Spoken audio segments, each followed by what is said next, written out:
मस्त और झक्कास होंगे क्योंकि दिशा मैम आपके लिए आपका मोस्ट अवेटेड चैप्टर जो है फाइनेंशियल मार्केट ये यहाँ पे लेकर आई है। ठीक है, लास्ट लेक्चर जब मैंने फाइनेंशियल मैनेजमेंट चैप्टर डाला था तो मैंने कमेंट सेक्शन में भी देखा था कि बच्चे बड़ी बेसब्री से इस चैप्टर की यहाँ पे राह देख रहे हैं, क्योंकि जैसे मैंने आपको पहले भी बताया था मेरा भी मेन एम यहाँ पे है, एग्जाम्स काफ़ी नज़दीक आ चुकी है, प्रिपरेशंस के लिए टाइम काफ़ी कम है, तो अभी हमारा फोकस मेनली वो चैप्टर के ऊपर है जो डिफिकल्ट है, समझ में आने में दिक्कत आती है, चीज़ें याद नहीं रहती है और ज़्यादा टेक्निकलिटी वाले चैप्टर्स है।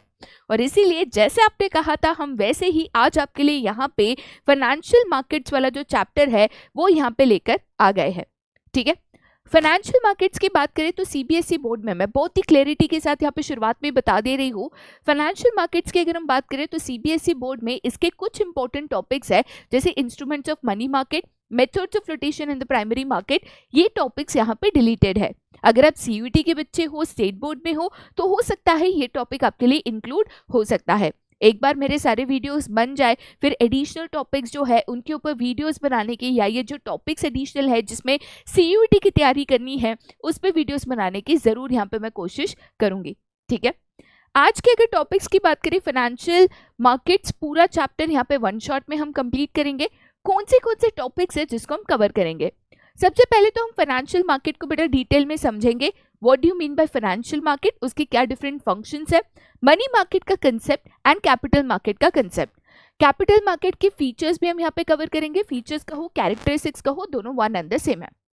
ठीक है, उसके बाद कैपिटल मार्केट का जो क्लासिफिकेशन है into primary and secondary market उसको हम यहाँ पे कवर करेंगे, प्राइमरी मार्केट का कंसेप्ट है। उसके अलावा जो कैपिटल मार्केट है, ठीक है, उसमें जो आपकी सेकेंडरी मार्केट है, सेकेंडरी मार्केट यहाँ पे हम डिटेल में कवर करेंगे।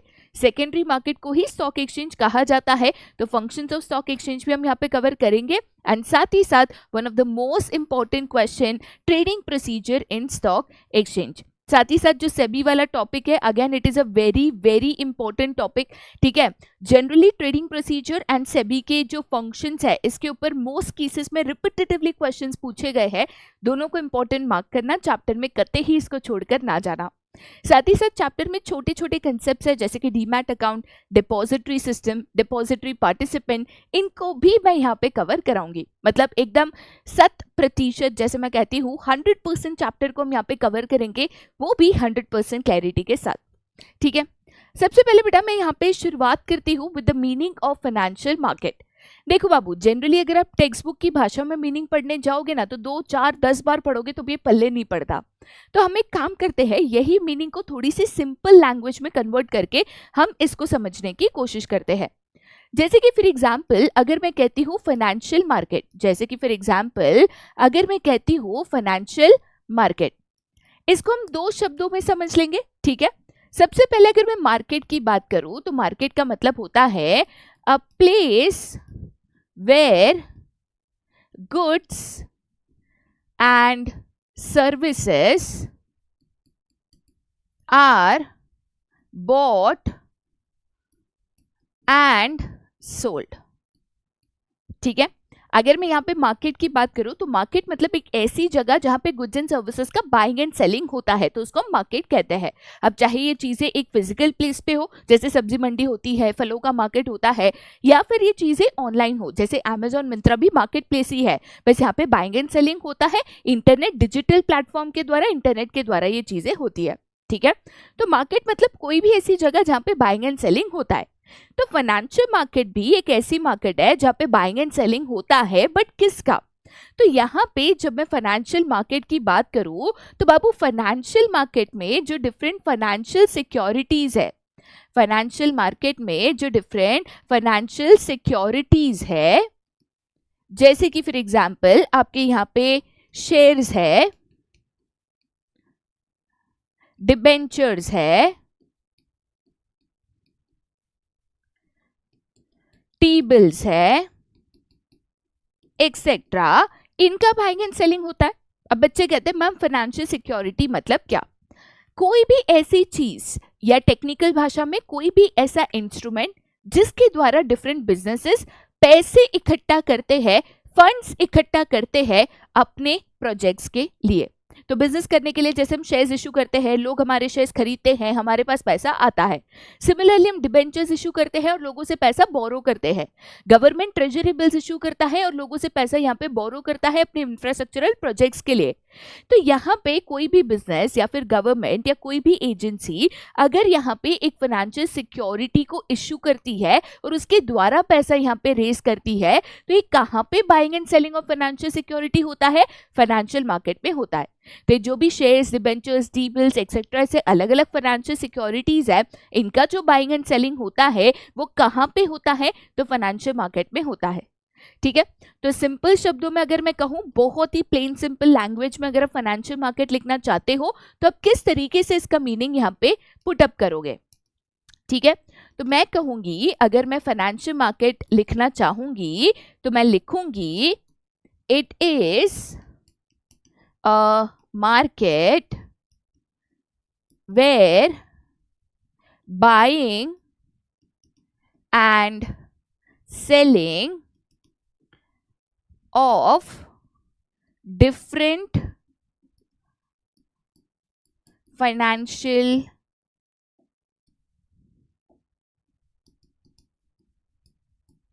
securities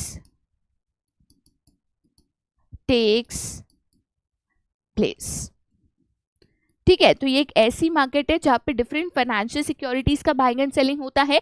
डिफरेंट फाइनेंशियल सिक्योरिटीज जैसे शेयर्स, डिबेंचर्स एक्सेट्रा, इनका लेन देन बाइंग एंड सेलिंग होता है। तो जिस मार्केट में लेन देन होता है उसी को हम यहाँ पे फाइनेंशियल मार्केट कहते हैं। ठीक है, चलिए अब थोड़ी सी किताबी भाषा यहाँ पे पढ़ी जाए सो दैट एग्जाम में लिखने में हमें ये काम आ जाए। ठीक है, तो जैसे मैंने कहा फाइनेंशियल मार्केट की अगर मैं बात करूं तो ये एक ऐसा मार्केट है जहां पे फाइनेंशियल सिक्योरिटीज का बाइंग एंड सेलिंग होता है। अब इस केस में गिवन है it is सेवर्स and borrowers transferring money market. इसका मतलब यहाँ पे क्या होता है, थोड़ा सा सिंप्लीफाई करके अगेन मैं आपको यहाँ पे समझा देती हूँ। देखो बाबू, अगर लेट अस से आप एक इनकम अर्निंग पर्सन हो, ठीक है, आप एक इंडिविजुअल हो, आप नौकरी करते हो, बिजनेस करते हो और आप यहाँ पे पैसे कमाते हो। मान के चलिए कि आपकी मंथली इनकम है लेट अस से 1 लाख रुपए। आपकी जो मंथली इनकम है 1 लाख रुपए। 1 लाख रुपए में से कुछ पैसा आप यहाँ पे खर्च कर देते हो एज कंजम्पशन एक्सपेंडिचर। खाना पीना, कपड़े, फीस, दवाई एक्सेट्रा, इसके ऊपर आप जो पैसे खर्च कर देते हो गुड्स एंड सर्विसेज खरीदने के लिए, उसको हम कंजम्पशन एक्सपेंडिचर कहते हैं। तो महीने का आप 1 लाख रुपया कमाते हो। मान के चलिए कि ये 1 लाख में से हर महीने 40,000 रुपए जो है आपके यहाँ पे खर्च हो जाते हैं। ठीक है, फिर भी हर महीने के अंत में आपके हाथ में 60,000 रुपए है जो आपके पास बच जाते हैं और इसी को हम कहते हैं सरप्लस मनी। क्या कहते हैं बाबू? Surplus money. सरप्लस मनी का मतलब क्या होता है कि हमारी जो भी इनकम है, इनकम में से सारा खर्चा निकालने के बाद हमारे पास जो पैसे बच जाते हैं उसी को हम सरप्लस मनी कहते हैं। तो मेरी इनकम है, इनकम में से मैंने सारे खर्चे निकाल दिए, लाइट बिल भरा, घर का रेंट भरा, कपड़े खरीदे, जूते खरीदे, खाना पीना खरीदा, सब खर्चे निकालने के बाद मेरे पास 60,000 रुपीज बच गए। तो इसको मैं क्या कहूंगी? सरप्लस मनी या सरप्लस इनकम कहूंगी, राइट।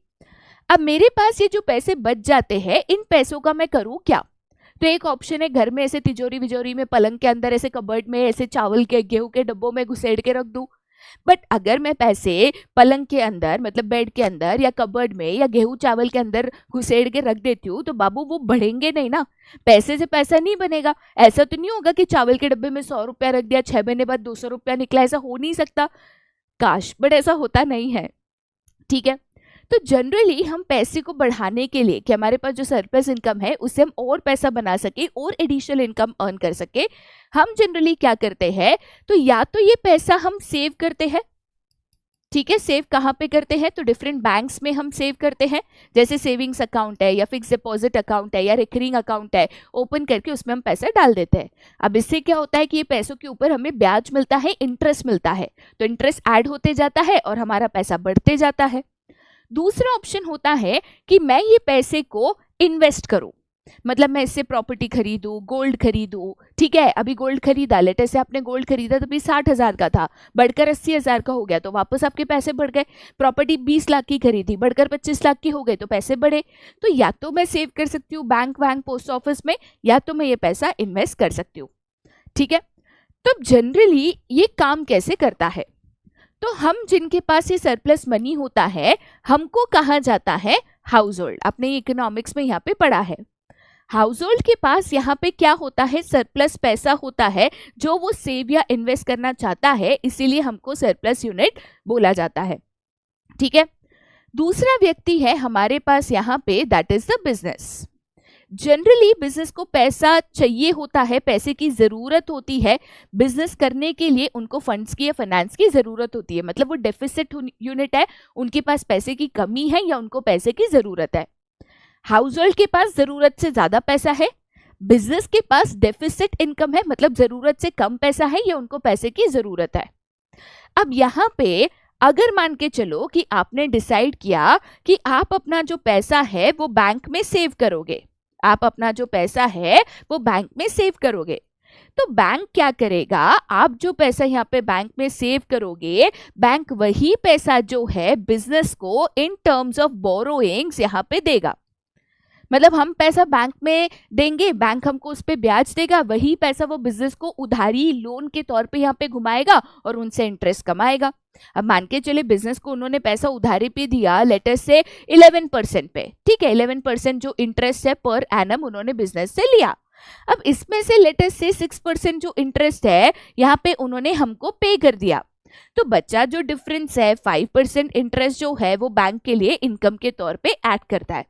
तो एक तो हम पैसा अगर बैंक में सेव करते तो बैंक वो पैसा जो है एक तरीके से बिजनेस को लोन के तौर पे ही देता है, उनसे इंटरेस्ट लेता है, थोड़ा हमको देता है, थोड़ा उनका प्रॉफिट हो जाता है।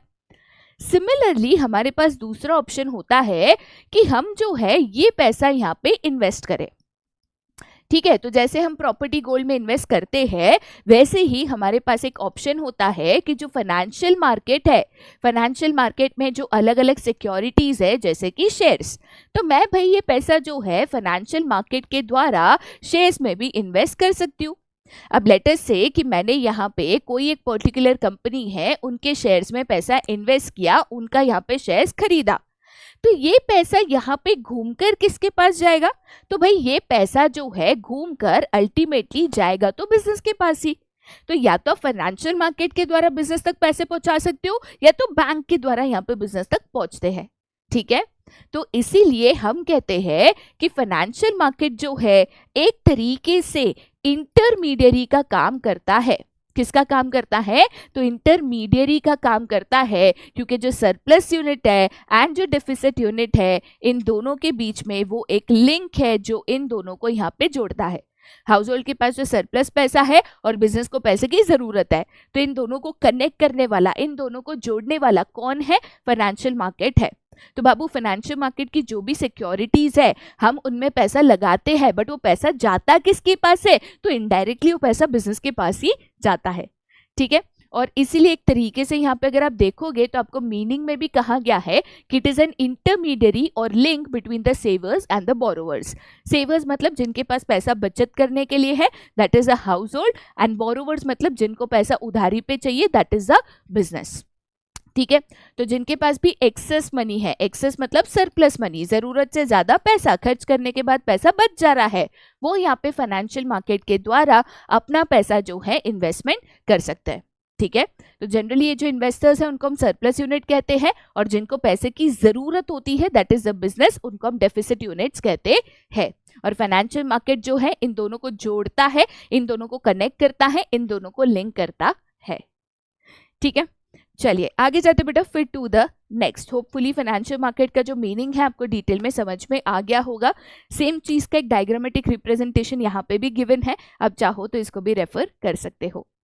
ठीक है, चलिए आगे जाते बेटा फिर to the next, and that is the functions of financial market. तो अगर मैं फाइनेंशियल मार्केट की बात करूं, चलिए फाइनेंशियल मार्केट एक ऐसी मार्केट है जहाँ पे buying and selling of securities होता है, जहाँ पे जो हाउस होल्ड है वो अपना पैसा फाइनेंशियल मार्केट के द्वारा बिजनेसेस में इन्वेस्ट करते हैं, और बिजनेसेस जो है फाइनेंशियल मार्केट के द्वारा हाउस होल्ड से पैसा बोरो करते हैं या अपने डेफिसिट को एक तरीके से पूरा करता है, राइट। बट इसके अलावा फाइनेंशियल मार्केट की और क्या क्या फंक्शंस है, तो बाबू जो पहला फंक्शन है वो वही है, that is mobilising of savings and channelising them into most productive use. पहली चीज तो मोबिलाइजिंग का मतलब क्या होता है, तो कोई भी चीज को एक जगह से लेकर दूसरे जगह लेके जाना उसको हम मोबिलाइजिंग कहते हैं, ठीक है, movement of goods, services, money, people etcetera. तो कोई भी चीज को जब एक जगह से आप मूव करके दूसरे जगह लेके जाते हो ना, तो उसको हम मोबिलाइजिंग कहते हैं। तो यहाँ पे हम किसको कहाँ लेके जा रहे हैं? तो बाबू हाउस होल्ड जो सरप्लस यूनिट है उनके पास जो सरप्लस पैसा है, ठीक है, मेरा जो हाउस होल्ड है जिसके पास खर्च करने के बाद पैसा बच जाता है, जो कि मेरा यहाँ पे सरप्लस यूनिट है, जिनके पास सरप्लस इनकम है, हम पैसा उनसे लेकर कहाँ पे पहुंचाते हैं बाबू? तो बिजनेस के पास पहुंचाते हैं, जो कि एक डेफिसिट यूनिट है, जिसको पैसे की जरूरत है, या तो आप कह सकते हो पैसे की कमी है। बट हाउस होल्ड ये पैसा डायरेक्टली नहीं पहुंचा पाता, तो ये किसके द्वारा पहुंचाता है? दोनों के बीच में एक इंटरमीडियरी कौन है? तो दोनों के बीच में इंटरमीडियरी यहाँ पे फाइनेंशियल मार्केट है, ठीक है। और देखो बेटा एक चीज को समझो, अगर आप पैसा घर पे रखते हो, पलंग में, चावल में, गेहूं में डुबा के रखते हो, तो इससे कोई मतलब नहीं बनता।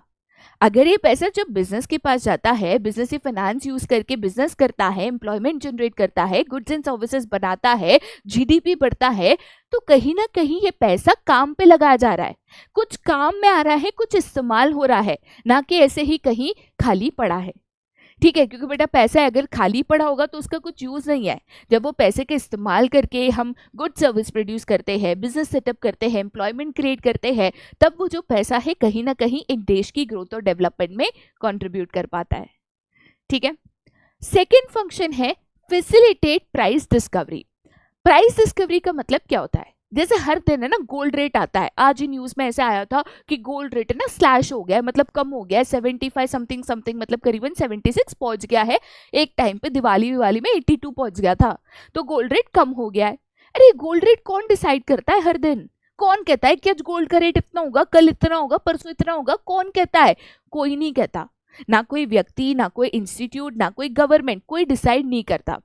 तो ये जो गोल्ड है या फिर कोई भी फाइनेंशियल सिक्योरिटी है, जैसे शेयर्स, ये कंपनी के शेयर की कीमत बढ़ गई, ये कंपनी के शेयर की कीमत घट गई, अरे किसने डिसाइड किया बढ़ी की घटी?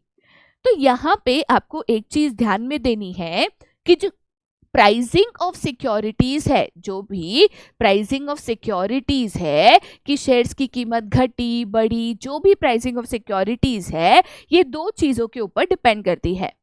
एक that is demand for securities and दूसरा that is supply of securities। तो बाबू डिमांड और सप्लाई पे ना ये जो फाइनेंशियल सिक्योरिटीज है जैसे कि शेयर्स, इनकी जो प्राइस है वो डिपेंड करती है। अब प्राइस किस तरीके से यहाँ पे बनता है? तो अगर मान के चलिए कोई भी एक पर्टिकुलर शेयर है, मान के चलिए हम लेते हैं XYZ कंपनी के शेयर्स है, ठीक है। अगर XYZ कंपनी के शेयर जो है उनकी डिमांड ज्यादा है एज कंपेयर टू सप्लाई, मतलब demand is greater than supply, तो क्या होगा? उनके शेयर के प्राइसेस जो है दैट विल इंक्रीज, मतलब उनके शेयर के प्राइसेस जो है यहाँ पे बढ़ जाएंगे। सिमिलरली अगर मान के चलिए कि इनके शेयर की जो डिमांड है, मतलब खरीदने वाले जो लोग हैं वो कम है और बेचने वाले जो लोग हैं, सप्लाई जो है वो ज्यादा है, तो इनके शेयर के प्राइसेस क्या हो जाएंगे? तो प्राइसेस विल डिक्रीज, उनके शेयर के प्राइसेस की कीमत जो है कम हो जाएगी, उनके शेयर के प्राइसेस जो है डिक्रीज हो जाएंगे। तो बाबू आपको ये समझना है कि ये जो डिमांड है, ये जो सप्लाई है, ये कहाँ होता है? तो आपको ध्यान रखना है buying and selling of securities takes place in the financial markets, thus helping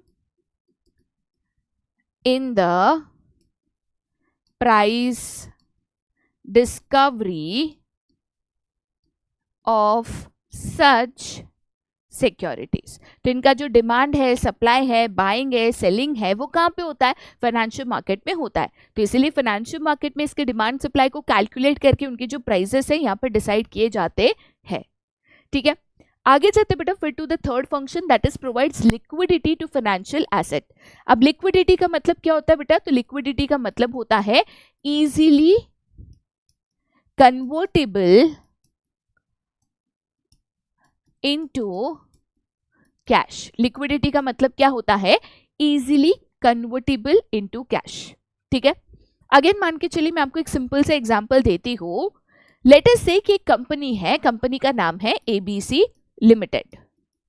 ठीक है, मैंने कंपनी के 1000 shares at 100 rupees per share यहां पे खरीदा।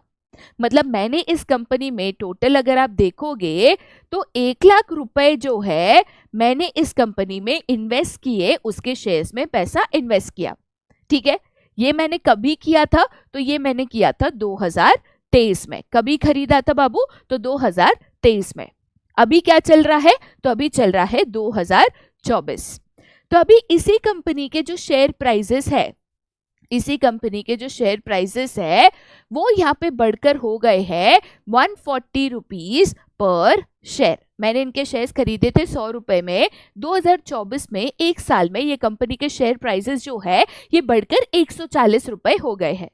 ठीक है, तो अब मेरे पास टोटल अगर आप देखोगे तो 1000 शेयर्स है।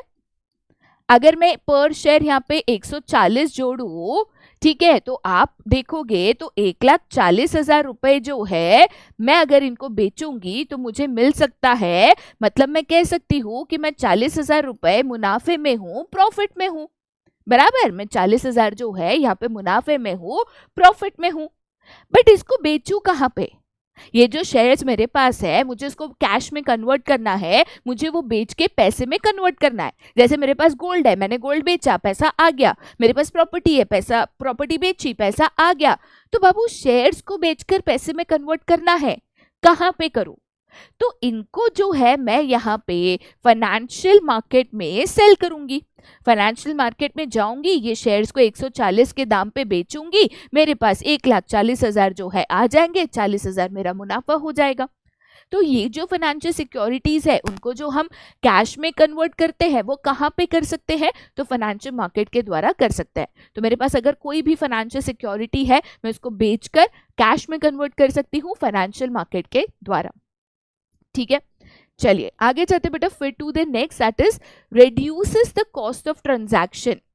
अच्छा, कॉस्ट ऑफ ट्रांजैक्शन की बात करूं तो कोई भी सिक्योरिटी में हम कैसे इन्वेस्ट करेंगे? मतलब आज हजारों कंपनीज है जिनके शेयर्स आप खरीद सकते हो। आप कैसे चूज करोगे कि मुझे कौन सी कंपनी के शेयर्स खरीदने हैं और कौन सी कंपनी के शेयर्स नहीं खरीदने हैं? तो इसके लिए ना हम बेसिक इंफॉर्मेशन, जैसे कि कंपनी का लास्ट कुछ 5 सालों में परफॉर्मेंस कैसा रहा है, उनकी क्या प्रॉफिटेबिलिटी रही है, उनका फ्यूचर स्कोप क्या है, फ्यूचर प्रोस्पेक्ट्स क्या है, उनके पास कितने एसेट्स है, उनके पास कितना वेल्थ है, ऐसे बहुत सारे यहाँ पे क्राइटेरियाज होते हैं जो हम चेक करते हैं।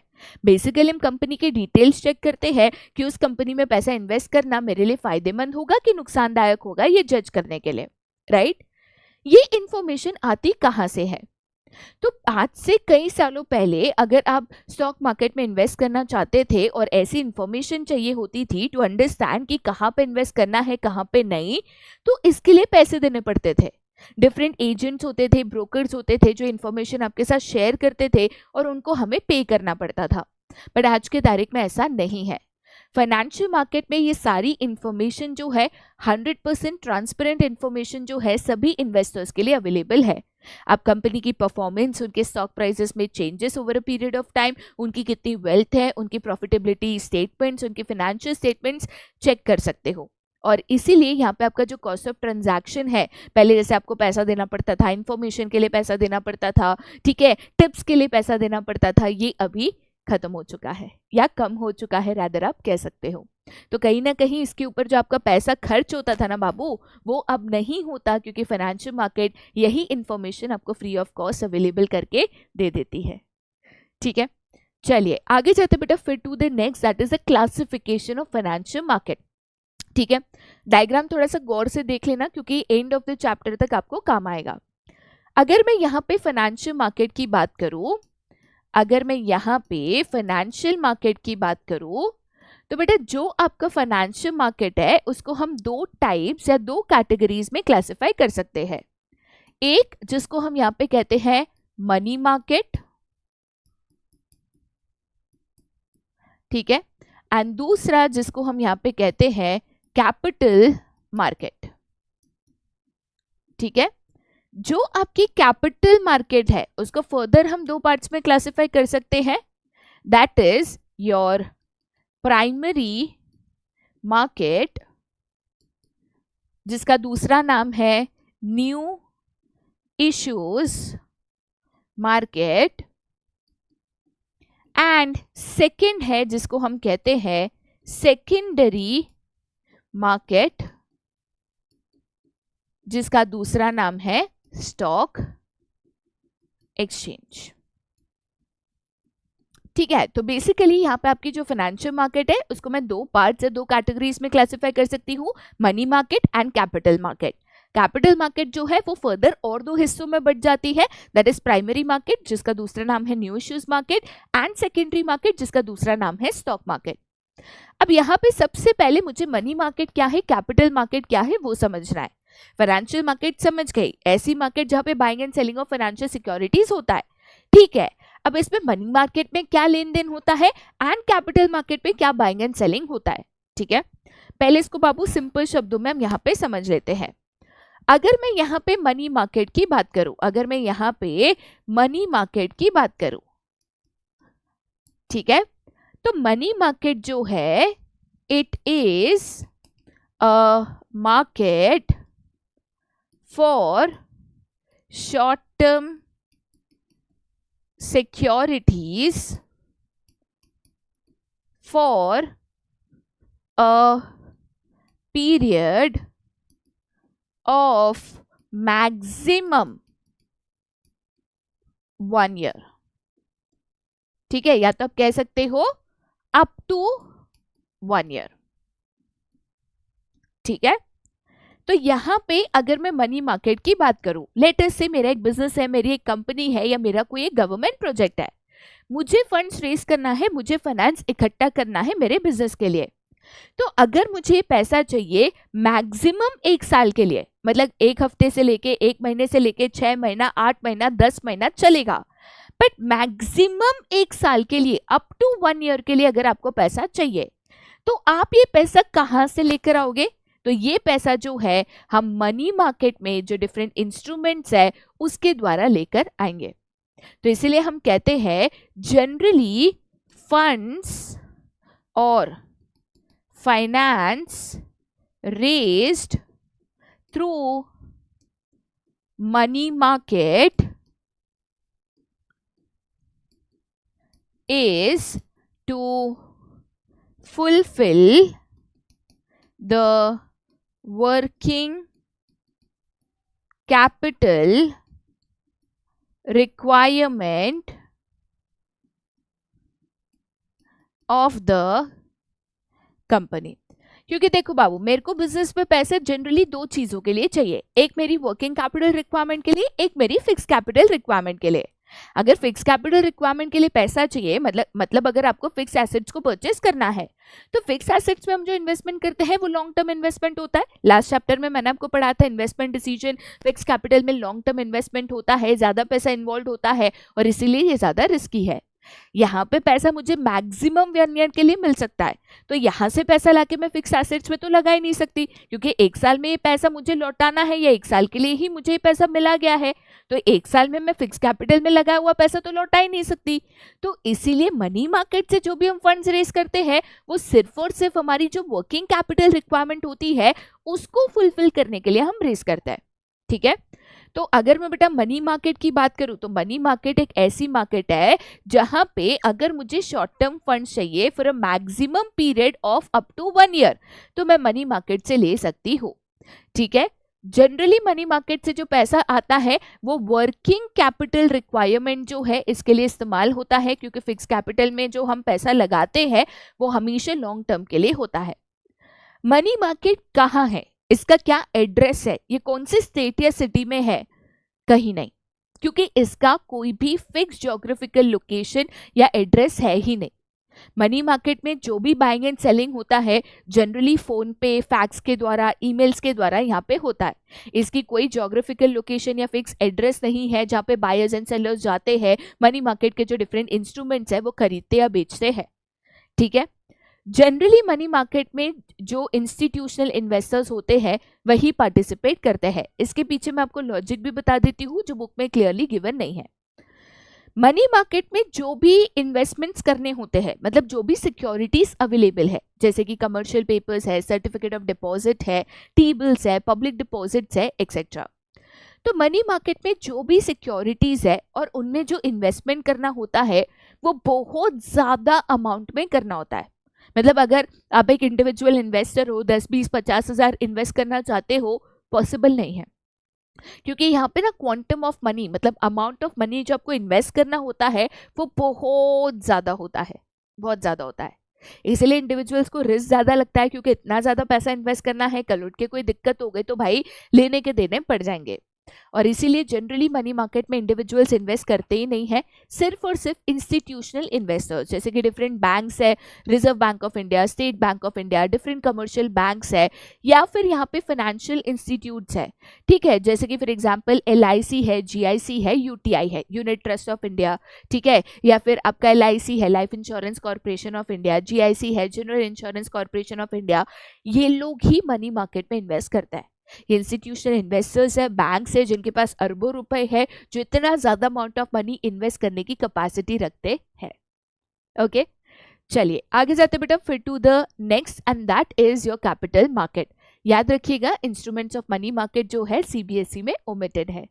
ठीक है, कैपिटल मार्केट की अगर हम बात करें, ठीक है, मुझे अगर शॉर्ट टर्म के लिए पैसा चाहिए, for a period of up to 1 year चाहिए, मतलब 1 साल या उससे कम समय के लिए पैसा चाहिए, मैं मनी मार्केट से लेके आ सकती हूँ। मनी मार्केट के डिफरेंट इंस्ट्रूमेंट्स है, जैसे टी बिल है, कमर्शियल पेपर है, सर्टिफिकेट ऑफ डिपॉजिट है, इसके द्वारा पैसे आ सकता है। बट अगर मुझे बिजनेस में पैसा इन्वेस्ट करना है फिक्स कैपिटल में, या मुझे पैसा चाहिए मीडियम टर्म के लिए, 2 साल के लिए, 4 साल के लिए, 5 साल के लिए, तो मैं क्या करूँ?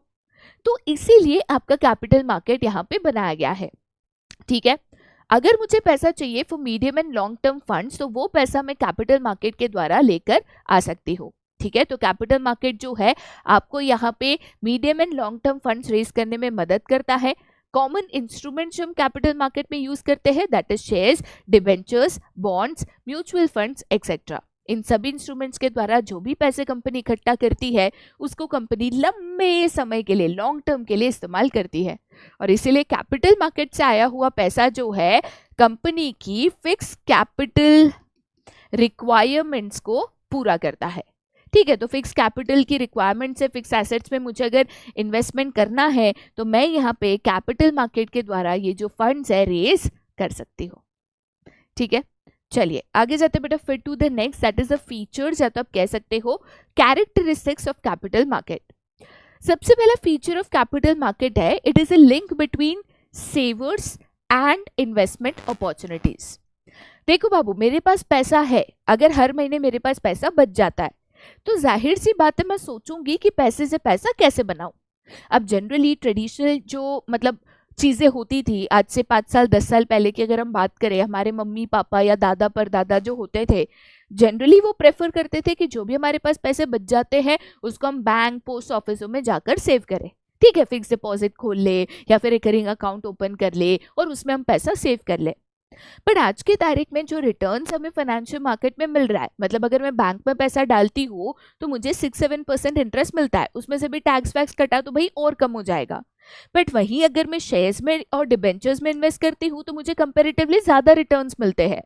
तो आजकल बहुत सारे जो सेवर्स है जिनके पास सरप्लस पैसा बच जाता है वो यहाँ पे फाइनेंशियल मार्केट के द्वारा डिफरेंट फाइनेंशियल सिक्योरिटीज में इन्वेस्टमेंट करते हैं।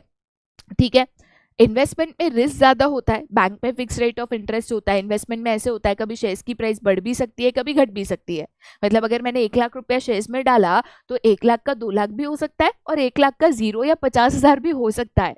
जाहिर सी बात है इसमें रिस्क होता है, बट जो लोग रिस्क लेकर ज़्यादा कमाना चाहते हैं, ज़्यादा रिटर्न्स यहाँ पे अर्न करना चाहते हैं, वो फाइनेंशियल मार्केट्स के द्वारा कैपिटल मार्केट में इन्वेस्टमेंट्स और उसके सिक्योरिटीज़ में इन्वेस्टमेंट्स कर सकते हैं। ठीक है, next that is invest in long term projects. अब जनरली कैपिटल मार्केट के द्वारा जो भी हम इन्वेस्टमेंट्स करते हैं वो मीडियम टर्म या लॉन्ग टर्म के लिए करते हैं। तो बाबू अगर मेरे को शॉर्ट टर्म के लिए पैसा इन्वेस्टमेंट करना है, मतलब मैं पैसा इन्वेस्ट तो करना चाहती हूँ बट 6 महीने के लिए, कैपिटल मार्केट के द्वारा नहीं होगा। सिर्फ और सिर्फ अगर आप पैसा 1 साल से ज्यादा समय के लिए इन्वेस्टमेंट करने के लिए तैयार हो, तब जाकर आप कैपिटल मार्केट और उसके इंस्ट्रूमेंट्स में पैसा जो है इन्वेस्टमेंट्स कर सकते हो। ठीक है, next that is utilises intermediaries. देखो बेटा, ये फाइनेंशियल मार्केट जो है, कैपिटल मार्केट है, इसमें जो buying and selling of securities होता है, जहाँ पे कंपनी सिक्योरिटीज बेचती है, इन्वेस्टर्स वो सिक्योरिटीज खरीदते हैं, ये पूरे प्रोसेस में बहुत सारे लोग इन्वॉल्व होते हैं। ठीक है, जैसे कि फॉर एग्जाम्पल एक होता है दैट इज योर ब्रोकर, इसको हम दलाल भी कहते हैं या जनरली लोग इसको ब्रोकर कहते हैं। ब्रोकर जो है एक तरीके से कंपनीज को शेयर्स बेचने में मदद करता है एंड इन्वेस्टर्स को ये सिक्योरिटीज परचेज करने में मदद करता है। ठीक है, उसके अलावा सेकंड इंटरमीडियरी जो इन्वॉल्व होता है दैट इज द बैंकर। अब मान के चलिए कंपनी ने जो है यहाँ पे बहुत सारे शेयर्स मार्केट में इशू किए, लोग शेयर खरीदेंगे, उसका पैसा देंगे, तो भाई ये पैसा आएगा, उसको प्रॉपर्ली जमा करना, मेंटेन करना, ये काम करने के लिए कंपनीज बैंकर को अपॉइंट करती है। ठीक है, थर्ड इंटरमीडियरी जो जनरली इन्वॉल्व होता है दैट इज द अंडरराइटर। ठीक है, अंडरराइटर जनरली ऑप्शनल सर्विस होती है जो कंपनीज इस्तेमाल कर सकती है या ना भी करे। अंडरराइटर सर्विस मतलब क्या, तो जनरली ये एक गारंटर के तौर पे एक्ट करता है। कंपनीज जब भी शेयर्स इशू करती है तो उनके लिए क्लॉज होता है known as the minimum subscription clause, जो कि कंपनीज एक्ट ऑफ 2013 में गिवन है। इस कायदे के मुताबिक कंपनी जितने भी शेयर्स इशू करती है, जितने भी शेयर्स बेचने निकालती है, उसके मिनिमम परसेंटेज यहाँ पे बिकने चाहिए। अगर वो नहीं बिकते या उससे कम बिकता है तो कंपनीज ने अभी तक जो शेयर्स बेचे हैं वो भी वापस लौटाना है, उसका पैसा भी वापस लौटाना है। तो ये एक डर रहता है कि भाई अगर मेरे शेयर्स नहीं बिके तो क्या, फिर मेरी कंपनी फॉर्म नहीं होगी, फिर सारी मेहनत वेस्ट जाएगी। इसीलिए कंपनी एक अंडरराइटिंग सर्विस इस्तेमाल करती है। अंडरराइटर एक गारंटर के तौर पे ऐड करता है जो कि कंपनी को अश्योरिटी देता है कि अगर आपके मिनिमम नंबर ऑफ शेयर्स नहीं बिकते तो ऊपर के सारे शेयर्स हम खरीद लेंगे और आपके मिनिमम नंबर ऑफ शेयर्स करवा के दे देंगे, जिससे आपकी कंपनी फॉर्मेशन रुकेगी नहीं।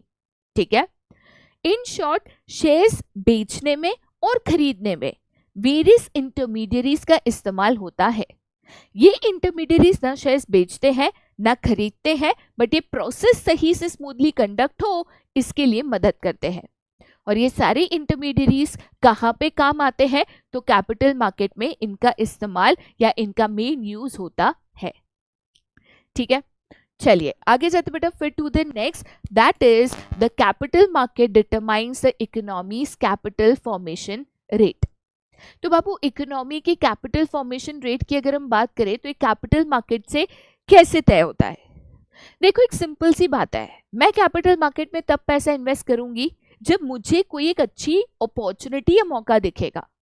अगर मुझे लगता है कि कैपिटल मार्केट में मैं पैसा इन्वेस्ट करती हूँ तो उससे मुझे अच्छे रिटर्न्स मिलते हैं, ज़्यादा पैसा कमा पाती हूँ, ज़्यादा रिटर्न्स कमा पाती हूँ, तो मैं इन्वेस्टमेंट करूंगी। तो ये कैपिटल मार्केट आज के तारीख में इन्वेस्टर्स को बहुत सारे डिफरेंट ऑप्शंस ऑफ इन्वेस्टमेंट, बहुत सारी कंपनीज के डिफरेंट अपॉर्चुनिटीज यहाँ पे अवेलेबल करा के देती है। तो एज एन इन्वेस्टर मेरे पास ऑप्शंस है जिनमें मैं इन्वेस्ट कर सकती हूँ, डिफरेंट कंपनीज है जिनमें मैं यहाँ पे इन्वेस्ट कर सकती हूँ और अच्छे रिटर्न्स कमा सकती हूँ। और इसीलिए यहाँ पे आज बहुत सारे लोग जो है कैपिटल मार्केट में इन्वेस्ट कर रहे हैं, जिसके कारण हमारी जो कंट्री है उसमें वेल्थ फॉर्म हो रहा है, कंट्री जो है ग्रो हो रही है, डेवलप हो रही है, जीडीपी बढ़ रहा है, एम्प्लॉयमेंट रेट बढ़ रहा है, एक्सेट्रा। ठीक है, चलिए आगे जाते बेटा फिर to the next that is the government regulation. बाबू मैं गवर्नमेंट रेगुलेशन की बात करूं तो जो कैपिटल मार्केट है, ठीक है, जनरली तो उस पर कोई भी रोक टोक या कोई भी कंट्रोल नहीं होता है, लेकिन उसकी फंक्शनिंग के लिए कि आप क्या कर सकते हो क्या नहीं कर सकते हो, उसके लिए गवर्नमेंट के कुछ नियम है, जो कायदे हैं वो कैपिटल मार्केट पे लागू होते हैं।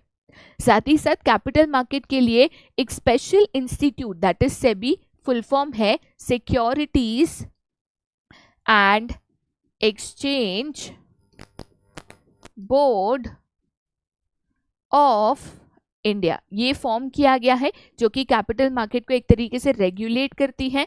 उसके लिए यहाँ पे जो डिफरेंट रूल्स है, पॉलिसीज है, प्रोसीजर्स है, वो यहाँ पे फॉर्मुलेट करती है। ठीक है, तो बाबू आपको ये याद रखना है कि कैपिटल मार्केट को कोई कंट्रोल नहीं करता, बट कैपिटल मार्केट में जो भी बाइंग एंड सेलिंग होता है ये करने के लिए कुछ नियम है और नियम का पालन करते हुए ही यहाँ पे ट्रेड किया जाता है, सो दैट किसी के साथ भी फ्रॉड या गलत चीजें यहाँ पे ना हो जाए। ठीक है, चलिए अब हम टाइप्स ऑफ कैपिटल मार्केट पे जाते हैं। जैसे कि मैं आपको ऑलरेडी बता चुकी हूँ, वापस बता देती हूँ कि अगर हम कैपिटल मार्केट की बात करें, ऐसी मार्केट जहां पे medium term and long term securities का बाइंग एंड सेलिंग होता है, तो कैपिटल मार्केट को फर्दर 2 कैटेगरीज में क्लासिफाई किया जा सकता है। ठीक है, एक that is the primary market, okay, and दूसरा that is the secondary market. Simple सी बात है। ओके, तो क्या होता है प्राइमरी मार्केट, क्या होता है सेकेंडरी मार्केट, इसको हम समझ लेते हैं। प्राइमरी एंड सेकेंडरी मार्केट, दोनों मार्केट में जो भी buying and selling of securities होती है वो मीडियम टर्म या तो लॉन्ग टर्म ही होगी, ये आपको याद रखना है, राइट। डिफरेंस ये है कि जो प्राइमरी मार्केट है, जिसका दूसरा नाम है यहाँ पे न्यू इश्यूज मार्केट, ठीक है, इसको हम क्या कहते हैं, तो न्यू इश्यूज मार्केट भी कहते हैं, जो इसका दूसरा नाम है। ये एक ऐसी मार्केट है जहां पे company for the first time अपने शेयर्स यहाँ पे इशू करती है। तो लेट अस से मेरी एक कंपनी है, मुझे मेरे बिजनेस को ग्रो एंड एक्सपैंड करना है, ठीक है, मतलब और नए प्रोडक्ट्स लॉन्च करने हैं, नई फैक्ट्रीज खोलनी है, बिजनेस को ग्रो एंड एक्सपैंड करना है। उसके लिए मुझे एडिशनल फंड्स या फाइनेंस या पैसे की जरूरत है। तो मैं यहाँ पे जब शेयर्स इशू करती हूँ, जिसके द्वारा मैं फंड्स रेज करूंगी, तो ये शेयर्स में कंपनी पहली बार किसी को बेच रही हूं। ठीक है, तो यहाँ पे लेटर से अगर एक कंपनी है वो यहाँ पे सिक्योरिटीज इशू करती है, किसको, तो डिफरेंट इन्वेस्टर्स जो है ये सिक्योरिटीज को सब्सक्राइब करते हैं या खरीदते हैं। तो जो भी ट्रांजैक्शन है कंपनी और इन्वेस्टर के बीच में है, ठीक है, जहाँ पे कंपनी से सिक्योरिटीज इशू करती है, इन्वेस्टर्स इसको सब्सक्राइब करते हैं, तो ये सारी चीजें बाबू कहाँ पे होती है, तो ये सारी चीजें जो है प्राइमरी मार्केट में होती है। तो प्राइमरी मार्केट बेटा ऐसी मार्केट है जहाँ पे फाइनेंशियल सिक्योरिटीज जो है फॉर द फर्स्ट टाइम, पहली बार कंपनी के द्वारा मार्केट में इशू होती है। ठीक है, ये इन्वेस्टर मान के चलिए है हमारी कटरीना। ये इन्वेस्टर कौन है, तो वो है कटरीना। अब कटरीना जो है इस कंपनी के शेयर्स बाय करती है या परचेस करती है। ठीक है, लेट अस अज्यूम कि कटरीना ने यहाँ पे 10,000 शेयर्स खरीदे एट 100 रुपीज पर शेयर। मतलब एक तरीके से यहाँ पे कटरीना ने 10,000 इस कंपनी के शेयर्स खरीदे प्राइमरी मार्केट के द्वारा। तो कटरीना ने कंपनी को कितने पैसे दिए, तो 10,000 इंटू 100, तो वो कितना हो जाएगा बाबू, that will be 10 lakh rupees. तो 10 लाख रुपए कंपनी को दिए और कंपनी के 10,000 शेयर जो है कटरीना ने खरीदे। ठीक है, अब लेटेस्ट से ये शेयर्स की जो कीमत है वो बढ़कर यहाँ पे 100 से 140 हो गई। ये शेयर्स की कीमत जो है 100 से 140 हो गई। अब ये शेयर्स खरीदे किसने थे, एक इन्वेस्टर ने। वो इन्वेस्टर कौन था, तो बाबू वो इन्वेस्टर थी हमारी कटरीना। और कटरीना जो है अब ये शेयर्स को बेचना चाहती है, क्योंकि भाई मैंने 10 लाख लगाए, अब उसका 14 लाख मेरे को मिल रहा है, 4 लाख प्रॉफिट मिल रहा है, तो मैं ये शेयर्स बेचना चाहती हूँ। ये शेयर्स कटरीना बेचने तैयार है और इसको खरीदने के लिए आलिया रेडी है। तो आलिया ने बोला कि चलो भाई आपके ये जो शेयर्स है वो मैं यहाँ पे खरीद लेती हूँ। अब आलिया कौन है, तो आलिया भी तो एक इन्वेस्टर है ना बाबू, जो ये शेयर्स में इन्वेस्टमेंट कर रही है। तो यहाँ पे लेन देन बिटवीन 2 इन्वेस्टर्स हो रहा है, बेचने वाला भी इन्वेस्टर, खरीदने वाला भी इन्वेस्टर। तो ये बाइंग एंड सेलिंग कहाँ पे होगा बाबू, तो ये जो बाइंग एंड सेलिंग है वो होगा आपका सेकेंडरी मार्केट में। कहाँ पे होगा बेटा, तो ये जो बाइंग एंड सेलिंग है वो होगा आपका सेकेंडरी मार्केट में। तो कभी भी अगर रीसेल ऑफ सिक्योरिटीज होता है, कभी भी अगर resale of already purchase securities होता है, तो ये किधर होता है, सेकेंडरी मार्केट में होता है। सेकेंडरी मार्केट का दूसरा नाम क्या है? तो उसका दूसरा नाम स्टॉक मार्केट या तो स्टॉक एक्सचेंज यहाँ पे है। यहाँ पे जो भी बाइंग एंड सेलिंग होता है दो इन्वेस्टर्स के बीच में यहाँ पे होता है। बेचने वाला भी इन्वेस्टर होता है, खरीदने वाला भी इन्वेस्टर होता है। तो जिसने भी प्राइमरी मार्केट से सिक्योरिटीज खरीदी, अगर वो उसको आगे जाके बेचना चाहता है, वो उसको कहाँ पे बेचेगा बाबू? सेकेंडरी मार्केट में बेचेगा। अब लेटर से आलिया भी सिक्योरिटीज बेचना चाहती है, अनुष्का उसको खरीदना चाहती है, वो भी सेकेंडरी मार्केट में होगा। अब अनुष्का ये सिक्योरिटीज बेचना चाहती है और रश्मिका यहाँ पे खरीदना चाहती है, तो वो भी सेकेंडरी मार्केट में होगा। तो फर्दर जब भी रीसेल होगा सेकेंडरी मार्केट में ही होना है। बट अगर कंपनी कोई भी security for the first time issue करती है, फर्स्ट टाइम बेचती है, कंपनी सेलर है, इन्वेस्टर बायर है, तो ये चीजें प्राइमरी मार्केट में होती है। ठीक है, चलिए आगे जाते बेटा फिर to the next and that is stock exchange. Secondary market stock exchange one and the same है। स्टॉक एक्सचेंज सेकेंडरी मार्केट का ही दूसरा नाम है। ठीक है, स्टॉक एक्सचेंज एग्जैक्टली क्या है? तो एक ऐसा ऑर्गेनाइजेशन, ठीक है, जो यहाँ पे बनाया गया है फॉर डीलिंग इन सिक्योरिटीज और buying and selling of securities. Simple शब्दों में अगर मैं यहाँ पे स्टॉक एक्सचेंज की बात करूं, बहुत ही सिंपल शब्दों में मुझे अगर स्टॉक एक्सचेंज यहाँ पे डिफाइन करना है तो मैं कैसे डिफाइन करूंगी? इट इज एन ऑर्गेनाइजेशन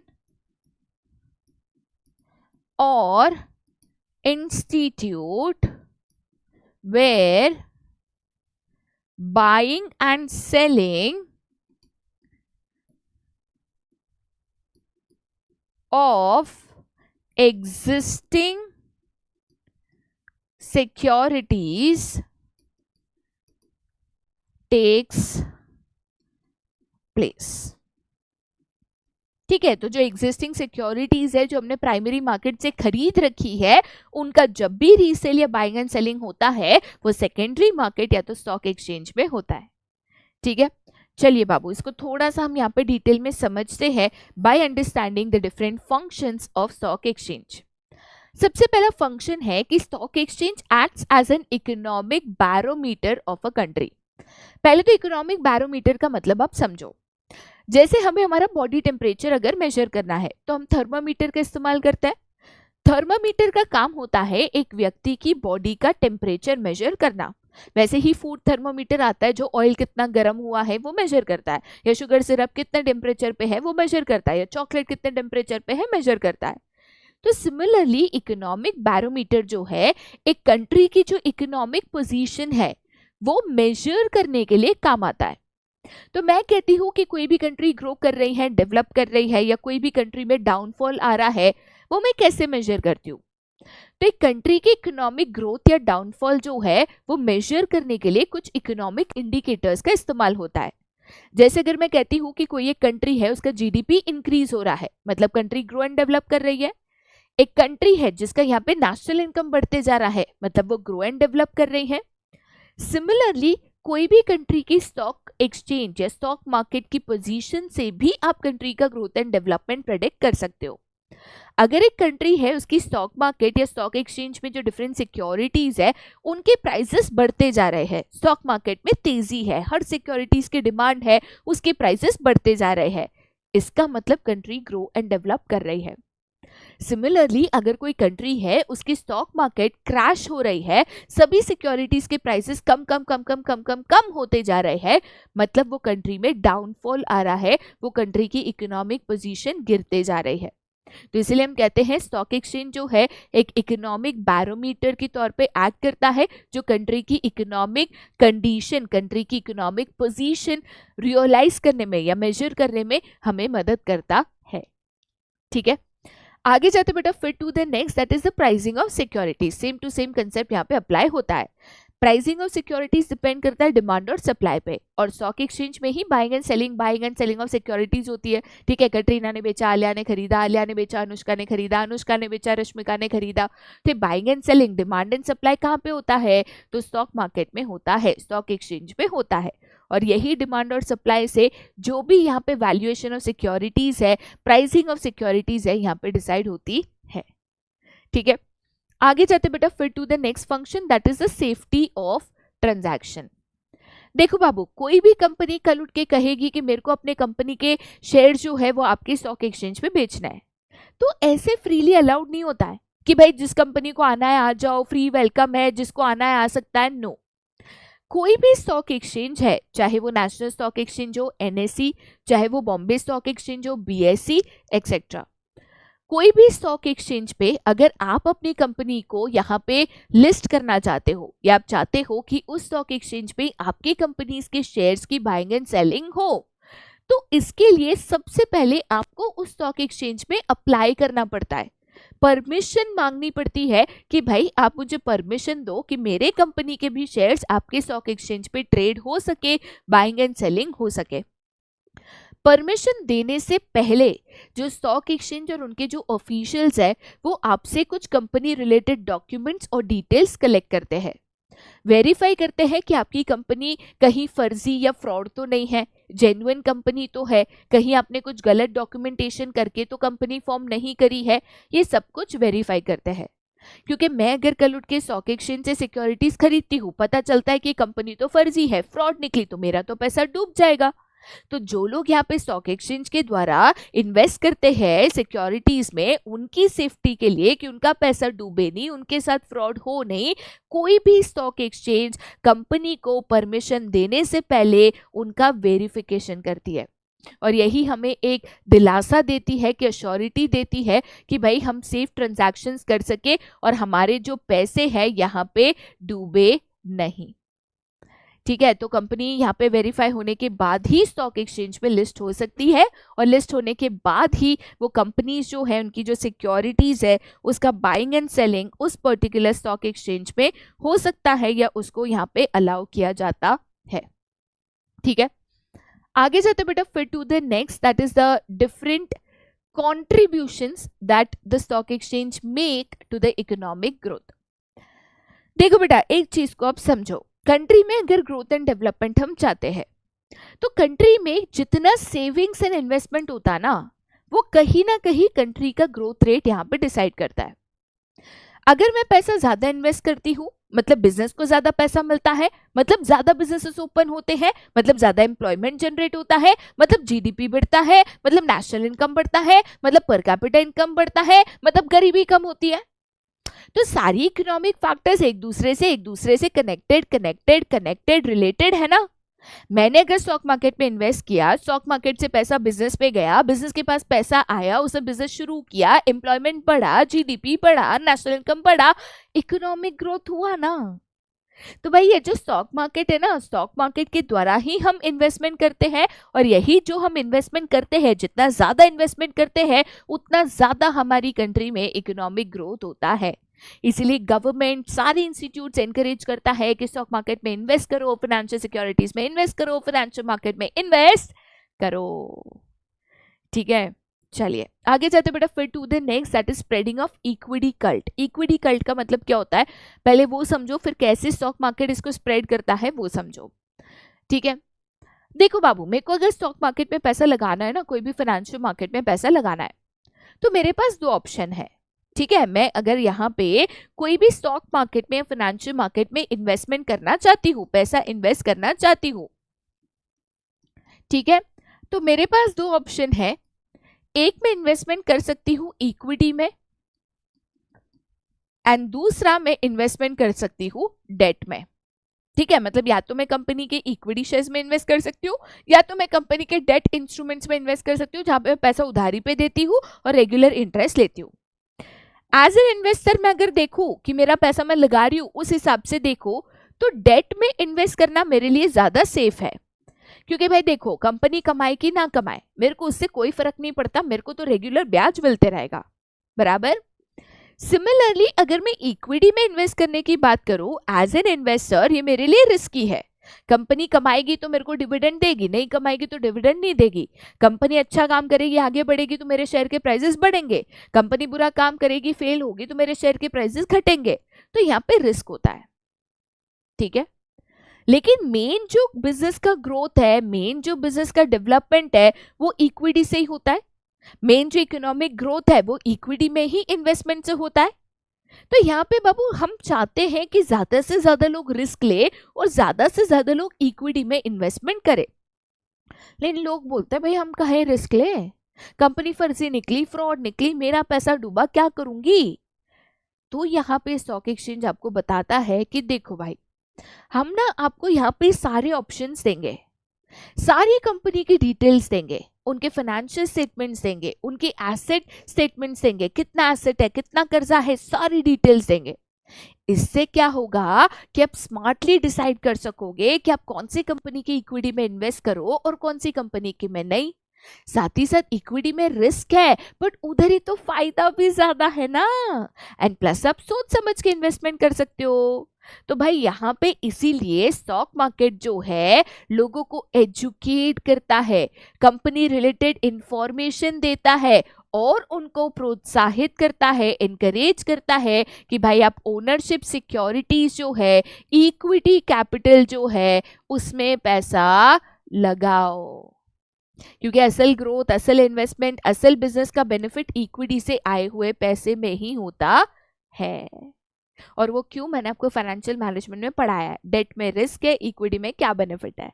ठीक है, चलिए आगे जाते बेटा फिर to the next and that is liquidity. Again ये चीज मैं आपको बता चुकी हूं, लिक्विडिटी का मतलब क्या होता है, इजीली कन्वर्टेबल इनटू कैश।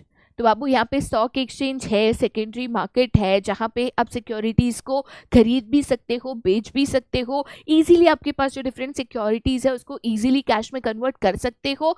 इसीलिए तो लोग इन्वेस्टमेंट करते हैं। कल उठ के मैंने कंपनी के शेयर्स खरीदे, ठीक है, खरीदने के बाद अब बेच ही नहीं पा रही हूँ, मेरा पैसा ब्लॉक हो गया है, तो मैं क्यों खरीदूंगी। मुझे पता है कि मेरे लिए एसेट है, मेरे को जब पैसे की जरूरत है मैं बेचकर पैसे में कन्वर्ट कर सकती हूँ वाया स्टॉक एक्सचेंजेस, तभी तो लोग इन्वेस्टमेंट करेंगे ना।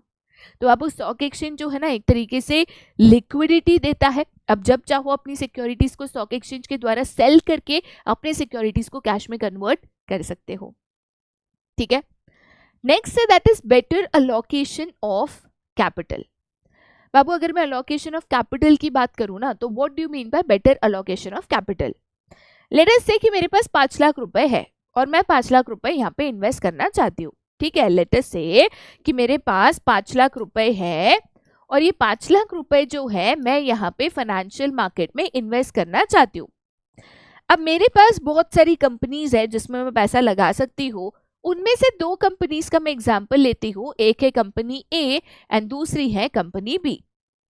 कंपनी ए की बात करें तो अगर मैं कंपनी ए का 5 साल का परफॉर्मेंस देखूं तो 5 साल में उन्होंने स्टेडी प्रॉफिट अर्न किया है। ऐसा नहीं है कि 5 साल में उनका प्रॉफिट बहुत बड़ा है, ठीक है, बट स्टेडी प्रॉफिट है, जितना कमा रहे उतना कमाते जा रहे, कमाते जा रहे, कमाते जा रहे। ठीक है, हर साल ये कंपनी स्टेबल डिविडेंड डिक्लेयर करती है, अपने शेयर होल्डर्स को एक स्टेबल रेट ऑफ डिविडेंड देती है।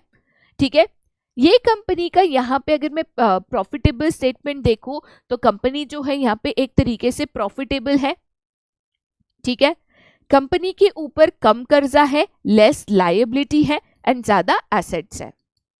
ओके, सिमिलरली अगर मैं कंपनी बी को थोड़ा सा देखूं तो कंपनी बी में यहाँ पे नो स्टेडी प्रॉफिट है, मतलब पिछले 5 साल का रिकॉर्ड देखा ना तो 5 साल में कभी पैसा कमाया है, कभी पैसा गवाया है, और इसीलिए यहाँ पे नो स्टेबल डिविडेंड है, क्योंकि भाई जब भी पैसा गवाया है, लॉस किया है, तभी डिविडेंड देगा कहां से।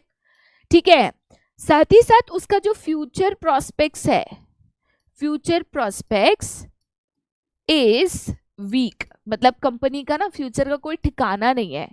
ठीक है, एंड कंपनी के ऊपर बहुत ज्यादा इसके कारण कर्जा भी हो रखा है। ठीक है, अब बाबू आप बोलो मुझे कौन सी कंपनी में इन्वेस्ट करना चाहिए। अगर आप बी कहते हो ना बाबू, दुश्मनी काहे पाल रहे हो मेरे से। ठीक है, जाहिर सी बात है कि मुझे अगर इन्वेस्टमेंट करना है तो मैं कंपनी ए में इन्वेस्ट करूंगी, क्योंकि ये मेरे लिए एक बेटर अपॉर्चुनिटी है, बेटर इन्वेस्टमेंट है, क्योंकि यहाँ पे कंपनी में सभी चीजें पॉजिटिव है, इसका फ्यूचर ग्रोथ प्रोस्पेक्ट्स अच्छा है, मुझे फ्यूचर में यहाँ पे रिटर्न्स अच्छे मिलेंगे, इसके चांसेस ज्यादा है।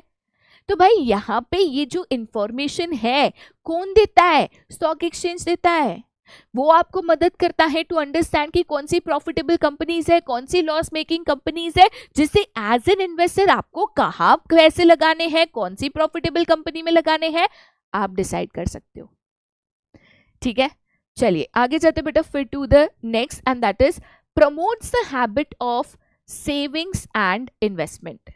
देखो बेटा, या तो आप पैसा खर्च कर सकते हो, या तो कुछ पैसा खर्च करो, कुछ पैसा सेव एंड इन्वेस्ट करो।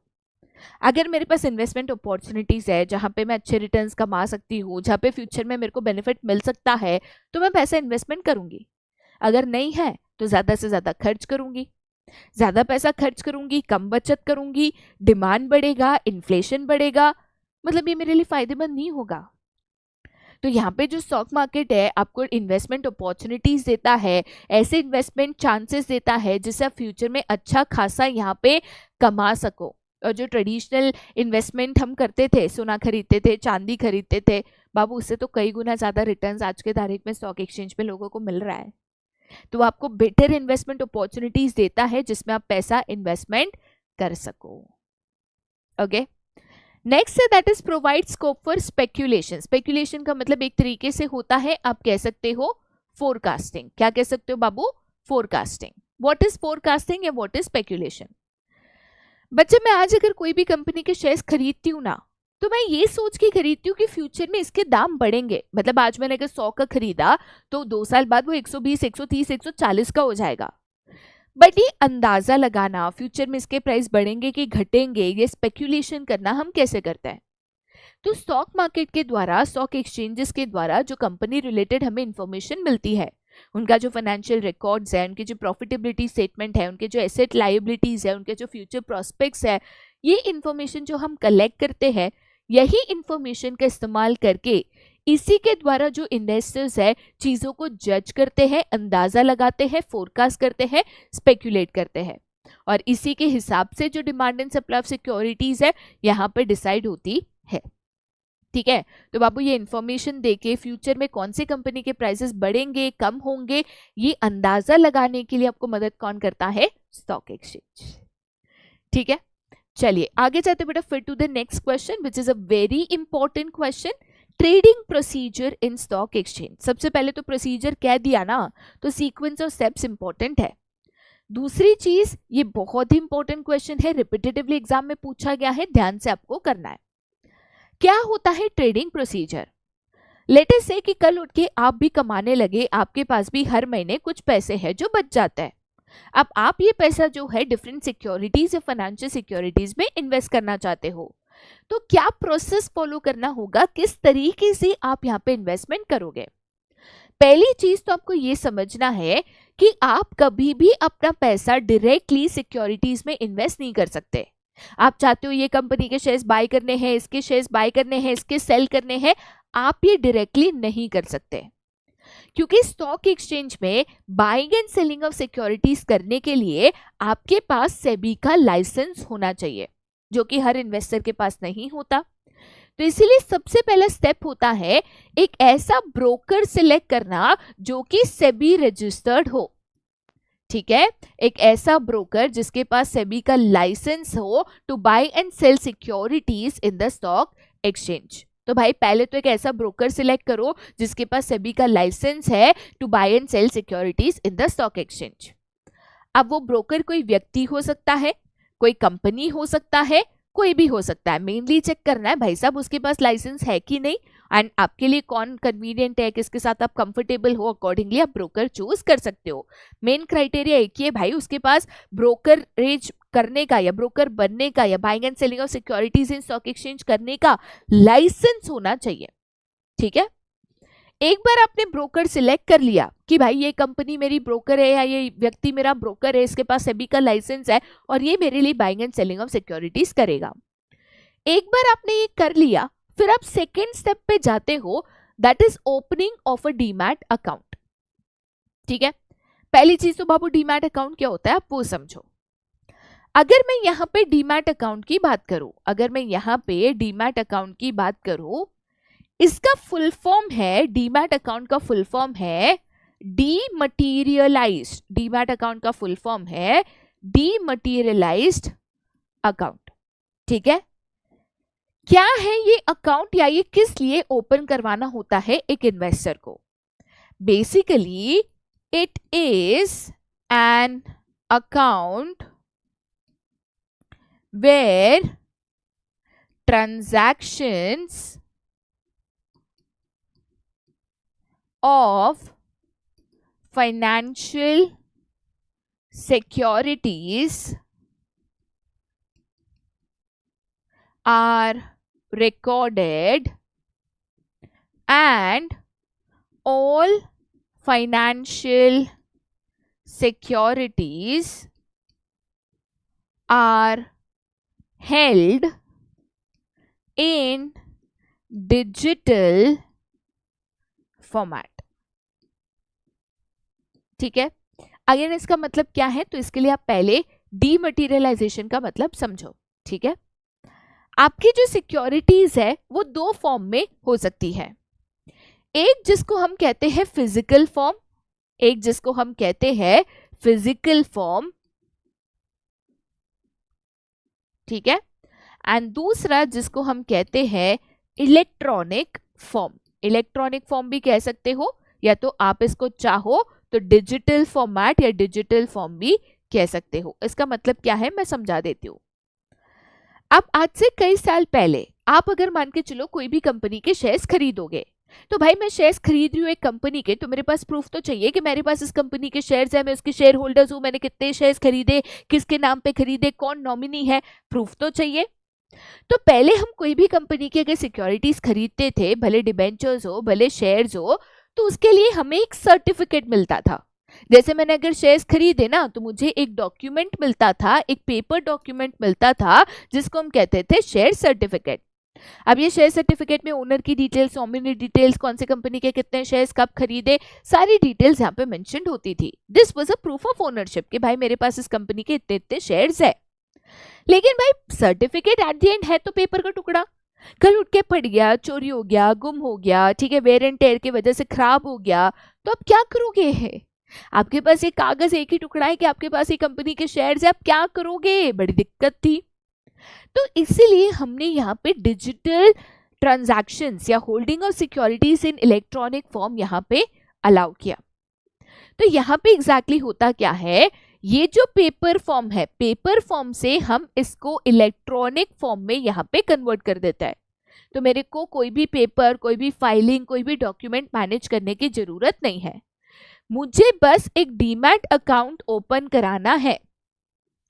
ठीक है, और ये डीमैट अकाउंट में मेरी जो भी फाइनेंशियल सिक्योरिटीज है, भले 100 कंपनी के लाखों शेयर्स हो, कोई भी फाइनेंशियल सिक्योरिटी हो, ये सारी सिक्योरिटीज ये वन सिंगल अकाउंट में डिजिटल फॉर्मेट में मेंटेन होती है.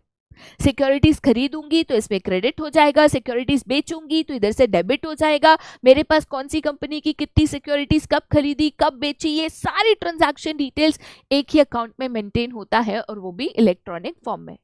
ना कोई पेपर चोरी होने का, खराब होने का, फटने का डर, कुछ भी नहीं. सब कुछ एक सिंगल अकाउंट में यहाँ पे मेंटेन होता है. तो इसीलिए बाबू डीमैट अकाउंट अभी ओपन कराना कंपलसरी है, क्योंकि सेबी ने अभी सारी इलेक्ट्रॉनिक ट्रांजैक्शंस मैंडेटरी कर दिए हैं. सारी सिक्योरिटीज को डिजिटल फॉर्मेट या इलेक्ट्रॉनिक फॉर्मेट में ही अभी ट्रेड किया जाता है या बाइंग एंड सेलिंग किया जाता है. तो भाई आपको ना एक डिपॉजिटरी पार्टिसिपेंट है, ठीक है, जैसे कि कोई ब्रोकर हो सकता है, बैंक हो सकता है, फाइनेंशियल इंस्टीट्यूट हो सकता है. अगेन डीपी बनने के लिए आपको सेबी का लाइसेंस चाहिए. तो आप अपने बैंक या ब्रोकर को अप्रोच कर सकते हो, उनको पूछ सकते हो भाई आपके पास डीमैट अकाउंट फैसिलिटी है कि नहीं.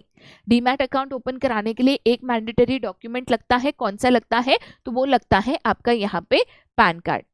उसके साथ बाकी अदर डॉक्यूमेंट्स, आपकी पर्सनल डिटेल्स लेंगे, आपसे एक फॉर्म फिल करवाएंगे, और आपके लिए यहाँ पे आपके नाम पे एक डीमैट अकाउंट यहाँ पे ओपन होगा.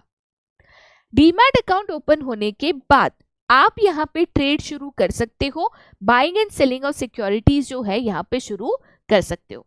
लेकिन मैं डायरेक्टली बाइंग एंड सेलिंग कर नहीं सकती, इसलिए मैंने एक ब्रोकर को अपॉइंट किया. तो ब्रोकर के द्वारा मुझे ट्रेड करना होगा, राइट. तो जो भी मेरा ब्रोकर है उसको मुझे ऑर्डर देना होगा या उसको मुझे इंस्ट्रक्शंस देने होंगे. जैसे कि फॉर एग्जांपल लेटर से मेरा एक ब्रोकर है जो मैंने अपॉइंट किया था, मैंने उसको इंस्ट्रक्शंस दिए bye 1000 shares of Lilliput company at 107 rupees per share और लेस। ठीक है, मैंने मेरे ब्रोकर को बोला कि देख लिलीपुट करके जो कंपनी है ना, मेरे को उसके 1000 शेयर खरीदने हैं, लेकिन मैक्सिमम 107 रुपया पर शेयर में देने तैयार हूं। तो अगर उस कंपनी के शेयर 107 रुपया या उससे कम दाम पे मिल रहा है ना, तो फटाफट भाई मेरे बदले 1000 शेयर यहाँ पे उठा लेना, मतलब खरीद लेना। तो ब्रोकर क्या करेगा, जैसे मैं उसको यहाँ पे इंस्ट्रक्शंस दूंगी कि भाई मुझे कौन सी कंपनी के कौन से शेयर खरीदने हैं, कौन से बेचने हैं, जैसे मैंने उसको इंस्ट्रक्शन दिया, ब्रोकर टर्मिनल होता है, मतलब बेसिकली वेबसाइट पे ब्रोकर का लॉगिन यहाँ पे होता है, उसका आईडी पासवर्ड डाल के वो लॉगिन कर सकता है। आप और मैं कर नहीं सकते, क्योंकि आप और मैं बाइंग एंड सेलिंग कर ही नहीं सकते। तो स्टॉक एक्सचेंज पे जाएगा, स्टॉक एक्सचेंज पे टिनिंग टिनिंग टिनिंग टंग अपना लॉगिन करेगा। जैसे उसने लॉगिन किया, फिर वो यहाँ पे लिलीपुट कंपनी के शेयर्स पे ऐसे नजर टिका के ऐसे बैठ जाएगा, 120, 119, 118, 115, 113 ऐसे ना नजर टिका के बैठ जाएगा। अगर शेयर्स 107 या उस पे कम पे आया तो वो क्या करेगा भाई, मैंने उसको बोल रखा था ना कि 107 या उसके कम पे आएगा, तो अगर उसको बेस्ट प्राइस मिलेगा ना, तो मेरे बिहाफ पे वो ये शेयर्स को बाय कर लेगा, खरीद लेगा, परचेस कर लेगा। मतलब मैंने उसको जो ऑर्डर्स दिए हैं ना, वो उसको एग्जीक्यूट करेगा। याद रखना, ब्रोकर कभी भी बाइंग एंड सेलिंग आपके इंस्ट्रक्शंस ऑर्डर्स के मुताबिक करता है, अपनी मर्जी से कभी नहीं करता। ठीक है, चलो उसको 105 रुपए पे 1000 शेयर्स मिल लिए, तो उसने यहाँ पे ऑर्डर प्लेस कर दिया, उसने ये 1000 शेयर्स 105 रुपए पे खरीद लिए। ठीक है, अब ये जो भी इंफॉर्मेशन है कि मैंने इस कंपनी के 1000 शेयर 105 रुपए पे खरीदे, मेरा ऑर्डर कंफर्म हो गया, मैंने जो ऑर्डर डाला खरीदने का वो कंफर्म हो गया। ये कब पता चलेगा, तो इसके लिए एक ट्रेड कंफर्मेशन स्लिप आपको यहाँ पे मिलती है। देखो बाबू, जैसे हम कोई भी ट्रेन वेन की टिकट बुक करते हैं, तो टिकट बुक होने के बाद आपको एक कंफर्मेशन आता है ना, योर बुकिंग इज कंफर्म्ड। तो वैसे ही भाई साहब यहाँ पे जब आप शेयर्स को खरीदते हो ना, तो आपको पहले कंफर्मेशन स्लिप आता है कि भाई आपका ट्रेड कंफर्म हो चुका है, आपके 1000 shares at 105 rupees per share confirm हो चुके हैं। ठीक है, ट्रेड कंफर्मेशन स्लिप आने के बाद मतलब आपका यहाँ पे ऑर्डर कंफर्म हो गया, उसके बाद जो ब्रोकर है एक स्पेशल डॉक्यूमेंट बनाता है जिसको हम कहते हैं कॉन्ट्रैक्ट नोट। याद रखना, ट्रेड कंप्लीट होने के 24 घंटे के अंदर ये डॉक्यूमेंट ब्रोकर को बनाकर इन्वेस्टर को देना होता है। इस डॉक्यूमेंट में आपने कौन से कंपनी के कितने शेयर्स खरीदे या बेचे, कौन से दिन और समय पे ट्रांजैक्शन हुआ, इसकी क्या कीमत थी और क्या उसकी ब्रोकरेज फीस होगी, सारी चीजें मेंशन्ड होगी। बाबू ब्रोकर आपके लिए बाइंग एंड सेलिंग कर रहा है, आपके लिए फ्री में तो काम करेगा नहीं, उसके लिए वो कमीशन लेगा जिसको हम कहते हैं ब्रोकरेज चार्जेस, बराबर है। तो जैसे ही ट्रेड कंप्लीट होगा, वो एक डॉक्यूमेंट बना के आपको देगा कि देख भाई, मैंने ना इस दिन पे इतने शेयर्स ये कंपनी के ये कीमत पे खरीदे तेरे बदले, जिसका टोटल हुआ इतना, इसके ऊपर मेरी ब्रोकरेज फीस है जो कि कमीशन है इतना, कि इन शॉर्ट भाई इतने पैसे बन रहे दे दे। ठीक है, तो यहाँ पे कॉन्ट्रैक्ट नोट बना के जैसे आपका ऑर्डर एग्जीक्यूट होगा उसके 24 घंटे के अंदर ये कॉन्ट्रैक्ट नोट बना के ब्रोकर आपको देगा। ठीक है, मेरे पास कॉन्ट्रैक्ट नोट आया, मतलब मेरे को बताया कि उसने ये कंपनी के 1000 शेयर 105 रुपए पे खरीदे, राइट। तो मेरे को उसको ये पैसे देने हैं, उसने मेरे बदले शेयर्स खरीदे तो उसका पैसा मैं दूंगी, प्लस मुझे उसका जो ब्रोकरेज फीस है कमीशन है वो पे करना है।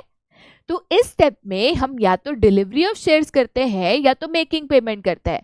देखो बाबू, अगर मैंने शेयर्स खरीदे ना तो मैं उसको पैसा दूंगी, अगर मैंने शेयर्स बेचे हैं, लेटर से मैंने एबीसी कंपनी के 100 शेयर्स बेच दिए, तो बाबू बेच दिए तो शेयर सामने वाले को पहुंचाने पड़ेंगे ना, बेच दिया ना तो मेरे से लेकर उसको देना पड़ेगा ना। बेचा है तो या तो शेयर्स दूंगी, खरीदा है तो उसके पैसे दूंगी। कॉन्ट्रैक्ट नोट मिलने के तुरंत बाद इन्वेस्टर को ये काम करना होता है। जिस दिन पे डिलीवरी ऑफ शेयर्स या तो मेकिंग पेमेंट होता है उसको हम पे इन डे कहते हैं। देखो बाबू, ब्रोकर के नजर से देखो, मैं एक ब्रोकर हूं, मैंने इन्वेस्टर को कॉन्ट्रैक्ट नोट दिया, ए भाई मैंने 105 रुपए पे 1000 शेयर खरीदे है, पैसा दे और मेरा कमीशन दे, ठीक है। इन्वेस्टर को कॉन्ट्रैक्ट नोट दिया, उसने मुझे पैसा और मेरा कमीशन दिया, मेरा कमीशन मैं रखूंगी, जो पैसा है जिससे शेयर खरीदे उसको पहुंचाने पड़ेंगे। एज अ ब्रोकर इन्वेस्टर के पास से मेरे पास पैसा आ रहा है, बराबर। अगर शेयर्स बेचे होते तो इन्वेस्टर से मेरे पास शेयर्स आ रहे हैं, कमिंग, तो पे इन डे, ठीक है। एक बार मेरे पास पैसे आ गए, मैं क्या करूंगी, ये पैसे को सामने वाले को सेटल करूंगी। भाई मैंने जिससे शेयर खरीदे मुझे उसको पैसा तो देना पड़ेगा, तब तो ट्रांजैक्शन कंप्लीट होगा। मैंने शेयर खरीदे, शेयर लेके इन्वेस्टर को दिए, उसका पैसा जिसने बेचा उसको पहुंचाया, तभी तो पूरा ट्रांजैक्शन कंप्लीट होगा। इसको हम कहते हैं सेटलमेंट साइकिल, ठीक है। जनवरी 2023 के पहले जो सेटलमेंट साइकिल था वो था T+2। ध्यान से सुनो, बिफोर जनवरी 2023, बिफोर जनवरी 2023 जो आपका सेटलमेंट साइकिल था वो था T+2 days, that is transaction day plus 2 other days, और ये अदर डेज मतलब वर्किंग डे होना चाहिए, ठीक है। तो अगर लेटेस्ट से ट्रांजैक्शन हुआ मंडे को तो प्लस ट्यूसडे एंड वेडनेसडे, तो जो आपका ट्रांजैक्शन है वो थर्सडे तक मैक्सिमम कंप्लीट होगा, ठीक है। जनवरी 2023 में, जनवरी 2023 से ये हो चुका है T+1, मतलब transaction day plus 1 other day. तो अब अगर आपका ट्रांजैक्शन होता है मंडे को प्लस ट्यूसडे, तो मैक्सिमम आपका ट्रांजैक्शन सेटल हो जाता है वेडनेसडे तक, मैक्सिमम, ठीक है। इंपॉर्टेंट इंफॉर्मेशन दे रही हूँ, किताब में गिवन नहीं है, कंफ्यूज नहीं होना है, आपकी जानकारी के लिए बता रही हूँ। मार्च 2024 का अपडेट देख लेना, यही सेटलमेंट साइकिल जो है T+0 हो चुका है। Transaction day plus no other day, जिस दिन ट्रांजैक्शन होता है इमीडिएटली उसी दिन या नेक्स्ट डे तक आपका सेटलमेंट जो है यहाँ पे कंप्लीट हो जाता है। तो अभी फिलहाल अगर आप देखोगे जनवरी 2023 से, तो दैट इज T+1 डे, ठीक है। काफी किताबों में बाबू ये अपडेटेड नहीं है, अगर आपकी किताब में अपडेटेड नहीं है कोई दिक्कत नहीं है, बट आपको डेट फिर करेक्टली यहाँ पे मेंशन करना है, ठीक है। उसके बाद बेटा नेक्स्ट जो है that is the crediting shares और मनी। याद रखना ये जो भी काम है सब कुछ ब्रोकर करेगा। ब्रोकर ने किसी से शेयर्स खरीदे तो उसके अकाउंट में पैसे पहुंचाएगा और आपके डीमैट अकाउंट में शेयर्स पहुंचाएगा। अगर ब्रोकर ने शेयर्स बेचे हैं तो आपसे डीमैट अकाउंट से लेकर सामने वाले के डीमैट अकाउंट में यहाँ पे पहुंचाएगा। This is the pay out day, ठीक है। यहाँ पे जो है आपके जो शेयर्स है एज अ ब्रोकर मैंने इन्वेस्टर से पैसे लिए, ठीक है, पे इन डे, ये पैसा मुझे सामने वाले को पहुंचाना है, मैंने पैसा उसको दे दिया, पे आउट डे, ठीक है। चलिए आगे जाते बेटा फिर to the next topic, again a very very important topic है, दैट इज सेबी। सेबी की बात करें तो बाबू सेबी का फुल फॉर्म है securities and exchange board of India.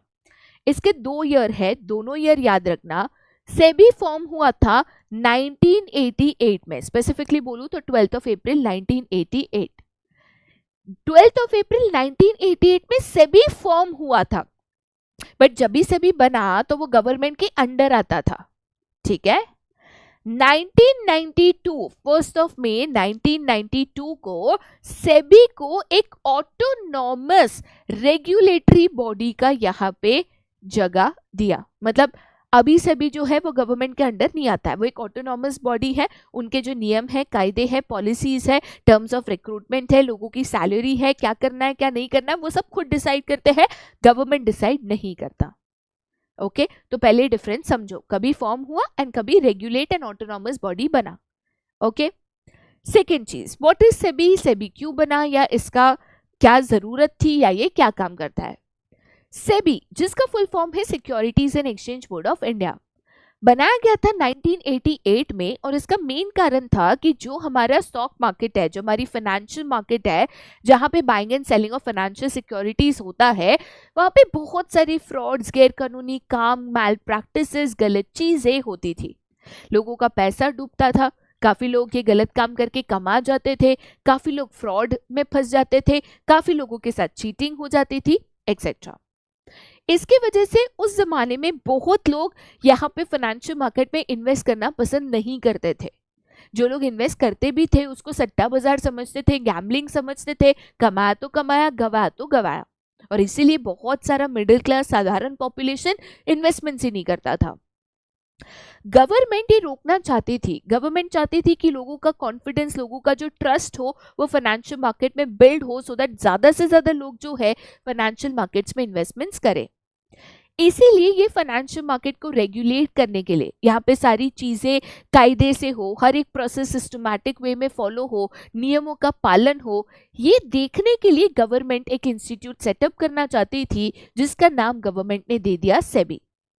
SEBI जब भी सेटअप हुआ था, फॉर्म हुआ था इन द ईयर 1988, तभी सेबी गवर्नमेंट के अंडर आता था, तो गवर्नमेंट के अंडर फंक्शन करता था। कुछ सालों बाद सेबी ने बहुत अच्छा परफॉर्म किया। गवर्नमेंट को लगा कि अभी इसको हमारे अंडर रखने की जरूरत नहीं है, ये फाइनेंशियल मार्केट को अपने आप ऑटोनॉमसली हैंडल कर सकता है, इसलिए 1992 में उसको एक ऑटोनॉमस रेगुलेटरी बॉडी का स्टेटस दे दिया। सेबी के मेन ऑब्जेक्टिव्स या मेन उद्देश्य की अगर मैं बात करूं, मेन एम की बात करूं, तो सबसे पहला मेन ऑब्जेक्टिव है to regulate the activities of the stock exchange.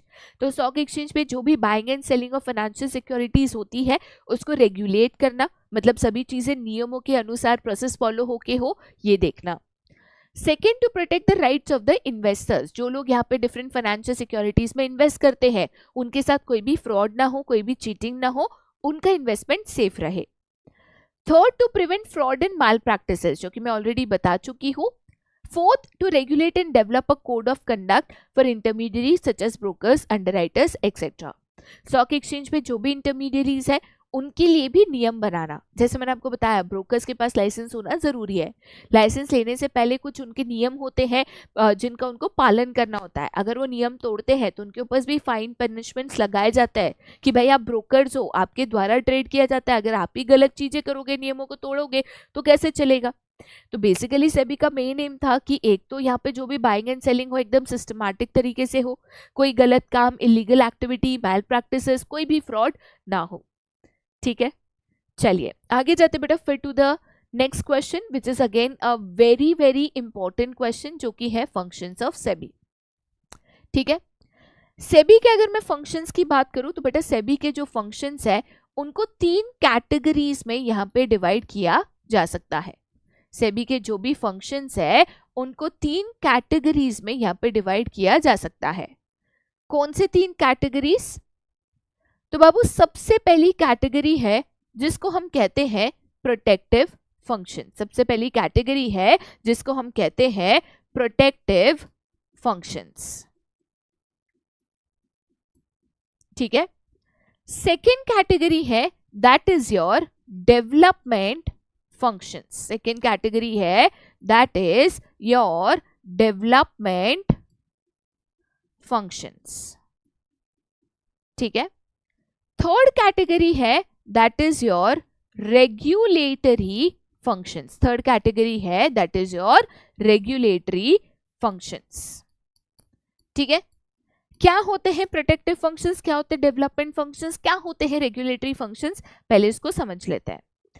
Protective functions की अगर हम बात करें तो प्रोटेक्टिव फंक्शन का मेन एम होता है कि स्टॉक मार्केट या फाइनेंशियल मार्केट के द्वारा जो भी पैसा इन्वेस्ट करता है उनका पैसा सेफ रहे, इंटरेस्ट ऑफ द इन्वेस्टर्स यहाँ पे सेफ रहे, इन्वेस्टर्स के साथ कोई भी चीटिंग, फ्रॉड यहाँ पे ना हो, कंपनीज कोई भी गलत काम कर कर, मैल प्रैक्टिसेस कर कर इन्वेस्टर्स का जो पैसा है डुबाए नहीं या उनके साथ गलत काम करे नहीं।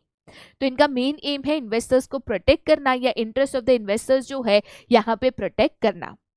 अब ये चीज सेबी कैसे करती है, तो कुछ इंपॉर्टेंट फंक्शंस है जो वो यहाँ पे प्रोटेक्टिव फंक्शंस के अंडर निभाती है। सबसे पहले कोई भी प्राइस रिगिंग सेबी अलाउ नहीं करती। ठीक है, देखो बेटा कोई भी सिक्योरिटीज के जो प्राइसेस है डिमांड सप्लाई इसके मुताबिक तय होता है। बट अगर कोई भी व्यक्ति या कोई भी कंपनी जानबूझ के ये प्राइजेस को मैन्युपुलेट करना चाहती है, जानबूझ के कोई भी सिक्योरिटीज के प्राइजेस घटाती है या बढ़वाती है अपने पर्सनल मुनाफे के लिए, सेबी ये कतई ही अलाउ नहीं करती। तो कोई भी सिक्योरिटीज के प्राइजेस जानबूझ के गलत काम कर कर बढ़ाना या घटाना, इन्वेस्टर्स को चीट करना या अपने पर्सनल फायदे के लिए काम करना सेबी अलाउ नहीं करती। और अगर आपने ये किया, पकड़े गए, तो सेबी आपके खिलाफ स्ट्रिक्ट एक्शन लेती है, पनिशमेंट्स डिक्लेयर करती है या पेनल्टीज चार्ज करती है। ठीक है। सेकेंड है that is prohibits insider trading. पहले तो बाबू इनसाइडर ट्रेडिंग का मतलब समझो। इनसाइडर ट्रेडिंग का मतलब क्या होता है? लेट अस से कोई व्यक्ति है जो एक कंपनी के टॉप लेवल मैनेजमेंट में काम कर रहा है, तो उसके पास जनरली कंपनी की कोई भी जो इंपॉर्टेंट सेंसिटिव इंफॉर्मेशन होती है वो उसके पास हमेशा यहाँ पे अवेलेबल होती है। ठीक है। तो ऐसी एक मेरी फ्रेंड है, वो एक कंपनी में सीईओ है।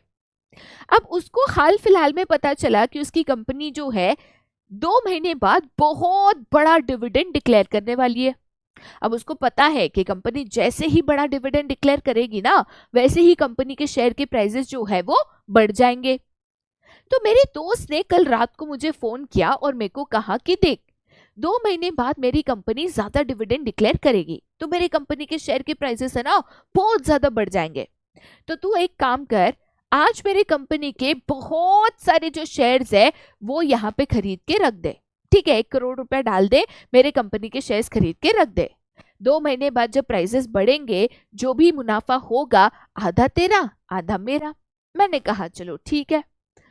मैंने कल यहाँ पे 1 करोड़ रुपए उसकी कंपनी के शेयर्स में इन्वेस्ट कर दिए। 2 महीने बाद उसने जैसे कहा था वैसा ही हुआ। कंपनी ने ज्यादा डिविडेंड डिक्लेयर किया, उसके शेयर के प्राइसेस 50 गुना बढ़ गए, 50% यहाँ पे इंक्रीज हो गए। तो 1 करोड़ के बाबू मेरे को यहाँ पे मिला 1.5 करोड़। ठीक है, 100 रुपए के शेयर थे, 100 रुपए का खरीदा, 150 का बेचा, तो भाई 1 करोड़ इन्वेस्ट किया, 1 करोड़ का 1.5 करोड़ मिला। 25 लाख मेरा मुनाफा, 25 लाख उसका मुनाफा, मात्र 2 महीने में। बट ये आप कर सके क्योंकि आपका दोस्त वो कंपनी का सीईओ था। तो ऐसे मेरे पास कुछ इंफॉर्मेशन है जो बाकी इन्वेस्टर के पास नहीं है, वो इंफॉर्मेशन का इस्तेमाल करके मैं अपना पर्सनल बेनिफिट देखूं, नॉट अलाउड, क्योंकि बाकी इन्वेस्टर्स के साथ नाइंसाफी है। तो ये जो इनसाइडर ट्रेडिंग है, जहाँ पे कंपनी के जो इंपॉर्टेंट लोग होते हैं, टॉप लेवल मैनेजमेंट होता है, जिनके पास कंपनी की क्रिटिकल इंफॉर्मेशन होती है, ये फायदा उठा के वो अगर अपना बेनिफिट अर्न करने की कोशिश करे, सेबी इसको अलाउ नहीं करता, क्योंकि बाकी इन्वेस्टर्स के साथ गलत हो जाता है। ठीक है। नेक्स्ट है that is SEBI prohibits fraudulent and unfair trade practices. कहीं पे भी लोगों को मिसलीड करना। मिसलीड का मतलब क्या होता है? मतलब लोगों को बढ़ा चढ़ा के चीजें बताना, गलत इंफॉर्मेशन देना, प्रॉफिट बढ़ा के बताना, एसेट्स बढ़ा के बताना, लायबिलिटीज को छुपाना, उनको गलत इंफॉर्मेशन देकर उनसे पैसे लेने की कोशिश करना, नॉट अलाउड। ठीक है। Next is SEBI undertakes steps to educate investors so that they can evaluate the securities of various companies and select the most profitable securities. तो एक तरीके से ना SEBI different conferences, seminars etc. भी conduct करती है, जहाँ पे वो investors को educate करती है, investors को चीज़ें समझाती है, बताती है कि कैसे आपको companies में invest करना चाहिए, कैसे आपको profitable securities choose करनी चाहिए etc. ठीक है। आगे जाते बेटा फिर to the next, that is SEBI promotes fair practices and a code of conduct in security market by taking the following steps. ठीक है, मतलब SEBI additional steps भी लेती है, जैसे सबसे पहले यहाँ पे गाइडलाइंस इशू करना for the interest of the debenture holders, यहाँ पे company can not change terms in mid terms.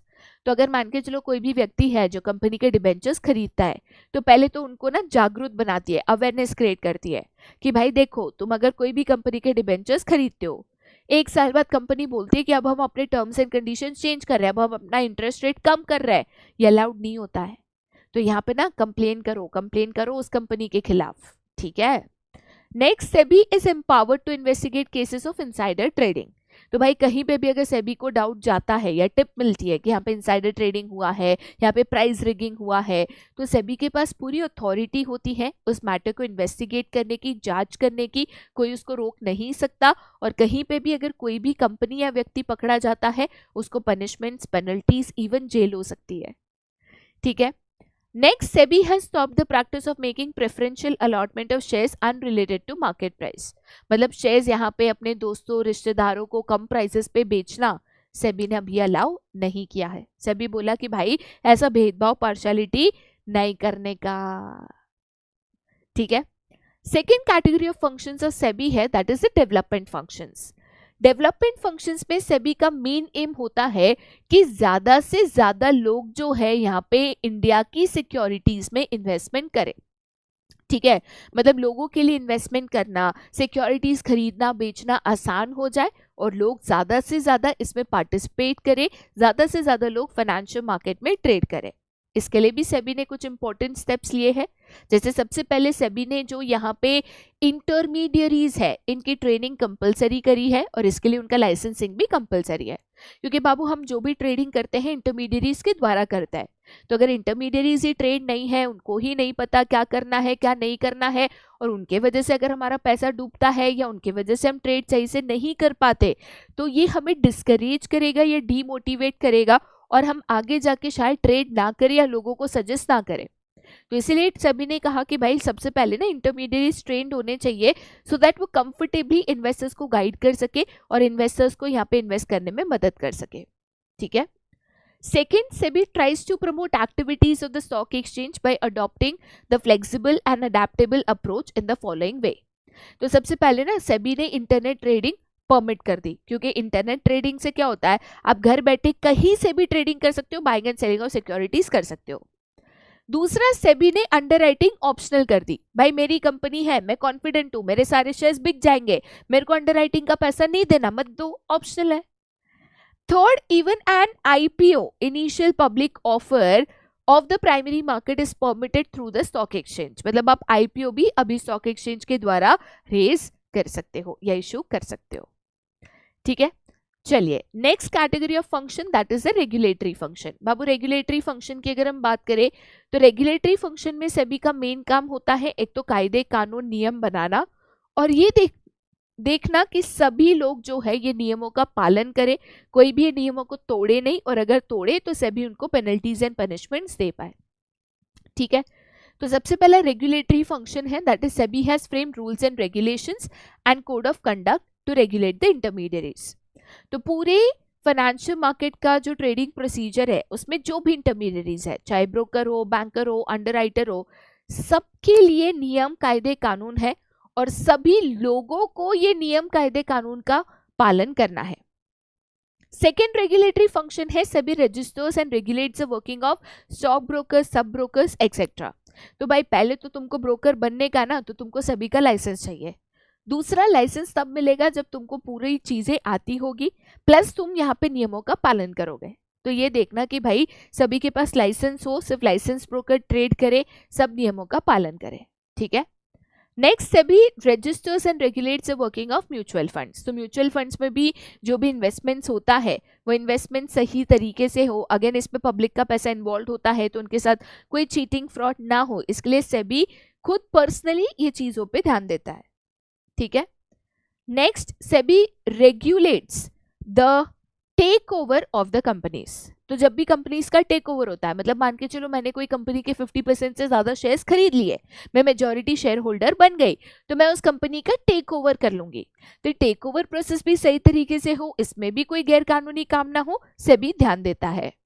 Next, SEBI conducts inquiries and audits of the stock exchange.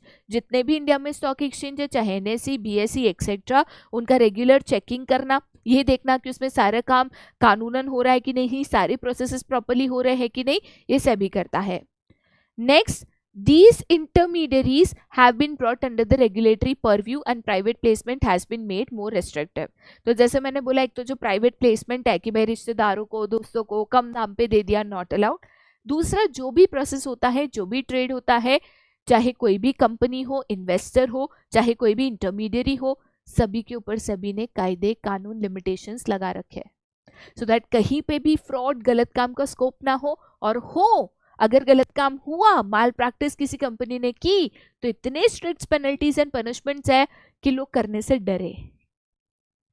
ठीक है, चलिए आगे जाते बेटा फिर टू द नेक्स्ट। जैसे मैंने बताया था चैप्टर में कुछ छोटे छोटे कंसेप्ट्स है, उसको भी हम यहाँ पे क्लियर करेंगे। सबसे पहला कंसेप्ट तो मैं आपको ऑलरेडी करा चुकी हूँ, दैट इज डीमटेरियलाइजेशन। तो बाबू डीमटेरियलाइजेशन का मतलब होता है एक तरीके से कोई भी सिक्योरिटीज को इलेक्ट्रॉनिक फॉर्मेट में डीमैट अकाउंट में होल्ड करना। तो अगर आपके पास कोई भी फिजिकल फॉर्म ऑफ सिक्योरिटी है, लेटेस्ट से मेरे पास कोई कंपनी की सिक्योरिटीज है फिजिकल फॉर्म में, मैं उसको कैंसिल करा के डिजिटल फॉर्म में कन्वर्ट करा सकती हूँ और वो डीमैट अकाउंट में क्रेडिट हो जाएगा। ठीक है, तो यही जो प्रोसेस होता है जहाँ पे आप फिजिकल सिक्योरिटीज को कैंसिल करके इलेक्ट्रॉनिक फॉर्म में कन्वर्ट करा देते हो, that is known as a process of dematerialisation. Dematerialisation के क्या बेनिफिट्स है, सेबी ने इसको क्यों मैंडेटरी कर दिया है? तो बाबू देखो, सबसे पहला बेनिफिट है कि आप इजीली इसको एक अकाउंट में मैनेज कर सकते हो। दूसरा, एक बार आपने इसको इलेक्ट्रॉनिक फॉर्म में कन्वर्ट कर दिया, आप चाहो तो वापस फिजिकल फॉर्म में जब चाहो कर सकते हो, उसमें कोई दिक्कत नहीं है। दूसरा, ये जो सिक्योरिटीज है उसको आप मॉर्गेज कर सकते हो। मतलब लेट अस से कि मेरे पास कोई एक कंपनी के 10,000 शेयर्स है, मुझे पैसे की जरूरत है, तो ये शेयर्स मेरे लिए एसेट्स है बाबू। जैसे आप गोल्ड गिरवी रख के पैसा ले सकते हो ना, बैंक लोन ले सकते हो ना, गोल्ड लोन ले सकते हो ना, सिमिलरली आप अपनी सिक्योरिटीज भी बैंक के पास गिरवी रख के लोन ले सकते हो। ठीक है, तो ये लोन में मॉर्गेज की तरह, कोलैटरल की तरह आप इसको रख सकते हो। ओके, नेक्स्ट, इलेक्ट्रॉनिक फॉर्म में चीजें हैं तो इसमें चोरी हो जाएगा, गुम हो जाएगा, ठीक है, कोई इसका डुप्लीकेट बना लेगा, फाड़ देगा, इसके चांसेस नहीं होते। पेपर वर्क कंपनीज के लिए काफी कम हो जाता है, तो प्रोसेस काफी जल्दी हो जाता है। ठीक है, ब्रोकर की जिम्मेदारी बन जाती है कि भाई जब भी आप शेयर खरीदो बेचो तो आपके अकाउंट में क्रेडिट डेबिट प्रॉपर्ली हो। नेक्स्ट, सिक्योरिटीज जो है अलग अलग कंपनीज के भी होने दो, बट एक ही अकाउंट में आप मैनेज कर सकते हो। तो वन सिंगल अकाउंट है जिसमें सारे कंपनी के सारे सिक्योरिटीज जो आज तक आपने खरीदे हैं सब कुछ मैनेज हो सकता है। पहले कैसे होता था, हर एक कंपनी हर एक सिक्योरिटी की ऐसे फाइल बनाते थे लोग घर पे, और फिर अपने बीवी बच्चों को बता के रखते थे, देखिए फाइल में सारी डिटेल्स है। अभी वो नहीं करना पड़ता, आसान हो गया है बेसिकली चीजों को मैनेज करना। ठीक है, नेक्स्ट है द कंसेप्ट ऑफ डिपॉजिटरी। बेटा जैसे बैंकिंग सिस्टम में सबसे टॉप मोस्ट अथॉरिटी आरबीआई है ना, वैसे ही डिपॉजिटरी सिस्टम में सबसे टॉप मोस्ट अथॉरिटी डिपॉजिटरी है। डिपॉजिटरी एक ऐसा इंस्टीट्यूट है, ठीक है, डिपॉजिटरी एक ऐसा इंस्टीट्यूट है जो इन्वेस्टर्स की सिक्योरिटीज जो इलेक्ट्रॉनिक फॉर्म में है उसको यहाँ पे मैनेज करती है या सेफ यहाँ पे उनके डीमैट अकाउंट्स पे रखती है। तो हम जब डीमैट अकाउंट खोलते हैं, डीमैट अकाउंट में जो भी सिक्योरिटीज डेबिट क्रेडिट होता है, मेनली ये मैनेज कौन करता है? डिपॉजिटरी करता है। ठीक है, इंडिया में सिर्फ दो ही डिपॉजिटरी है, एनएसडीएल एंड सीडीएसएल। एनएसडीएल मतलब national securities depository limited, CDSL मतलब सेंट्रल डिपॉजिटरी सिक्योरिटीज लिमिटेड। तो अब ये दो डिपॉजिटरी मिलके इतने लाखों करोड़ों इन्वेस्टर्स की सिक्योरिटीज का लेन देन, डीमैट अकाउंट ओपनिंग प्रोसेस नहीं मैनेज कर सकता है, और इसीलिए उसने अपने अंडर एक इंटरमीडियरी रख रखा है जिसको हम यहाँ पे कहते हैं डिपॉजिटरी पार्टिसिपेंट। क्या कहते हैं बाबू? तो उसको हम यहाँ पे कहते हैं डिपॉजिटरी पार्टिसिपेंट या तो डीपी। ठीक है, डिपॉजिटरी पार्टिसिपेंट जो है डिपॉजिटरी का एजेंट है। तो जैसे डिपॉजिटरी है जो हमारे सिक्योरिटीज को इलेक्ट्रॉनिक फॉर्म में मैनेज करता है, किसके? तो इन्वेस्टर के। ठीक है, तो यहाँ पे investor and depository directly connect नहीं होता है, इनके बीच में एक इंटरमीडियरी है, और ये इंटरमीडियरी कौन है? That is the depository participant. कौन है? Depository participant. तो यहाँ पे जो भी आपकी डिपॉजिटरी है एंड जो भी आपका इन्वेस्टर है, इसको लिंक करने वाला कौन है? तो डिपॉजिटरी पार्टिसिपेंट है। ठीक है, याद रखना डिपॉजिटरी पार्टिसिपेंट बनने के लिए भी, जैसे डिपॉजिटरी पार्टिसिपेंट कौन बन सकता है? कोई भी बैंक बन सकती है, कोई भी ब्रोकर बन सकता है, कोई भी फाइनेंशियल इंस्टीट्यूट बन सकता है, बट डिपॉजिटरी पार्टिसिपेंट करने के लिए भी आपको सेबी का लाइसेंस एंड रजिस्ट्रेशन मैंडेटरी है। तो हम जो डीमैट अकाउंट खुलवाते बाबू, ये डिपॉजिटरी पार्टिसिपेंट के पास ही खुलवाते हैं, बट एक्चुअली ये डीमैट अकाउंट मैनेज कौन करता है? डिपॉजिटरी करता है। ये तो बस एक इंटरमीडियरी है जो इन्वेस्टर एंड डिपॉजिटरी को जोड़ता है, कनेक्ट करता है। ठीक है, तो इसी के साथ बेटा हमारा चैप्टर जो है वो खत्म होता है। 100% सारे questions in detail with small small concepts मैं आपको करा चुकी हूँ। अब ये देखते हैं समझ में कितना आया। ठीक है, तो सबसे पहला सवाल है, an investor can himself buy and sell shares on the stock exchange. ये स्टेटमेंट करेक्ट है, इनकरेक्ट है, नॉट रिलेटेड या फिर नन ऑफ द अबाउ? बाबू ये स्टेटमेंट है ना इनकरेक्ट है, क्योंकि इन्वेस्टर ये खुद नहीं कर सकता, इसलिए इन्वेस्टर जो है एक ब्रोकर अपॉइंट करता है जो कि सेबी रजिस्टर्ड होना चाहिए। तो एक सेबी रजिस्टर्ड ब्रोकर के द्वारा ही आप buying and selling of financial securities कर सकते हो, खुद से नहीं कर सकते अनलेस एंड अनटिल आप खुद एक ब्रोकर ना हो। ठीक है, नेक्स्ट क्वेश्चन है, for trading in securities dash account is open. अब ये बहुत सिंपल सा क्वेश्चन है बाबू, तो इतने सिंपल से क्वेश्चन का आंसर सिंपल तरीके से आप ही नीचे कमेंट करके बता दो।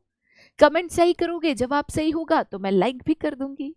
ठीक है, चलिए नेक्स्ट क्वेश्चन पे जाते हैं। Dash is issued by the broker within 24 hours once the trade is complete. तो बाबू जैसे ट्रेड कंप्लीट होगा ना, ट्रेड कंप्लीट होने के बाद एक डॉक्यूमेंट बनेगा, that is a trade slip. जैसे ट्रेड स्लिप बनेगा तो ब्रोकर एक डॉक्यूमेंट बना के इन्वेस्टर को देता है 24 घंटे के अंदर। कौन सा? तो उसको हम कहते हैं कॉन्ट्रैक्ट नोट।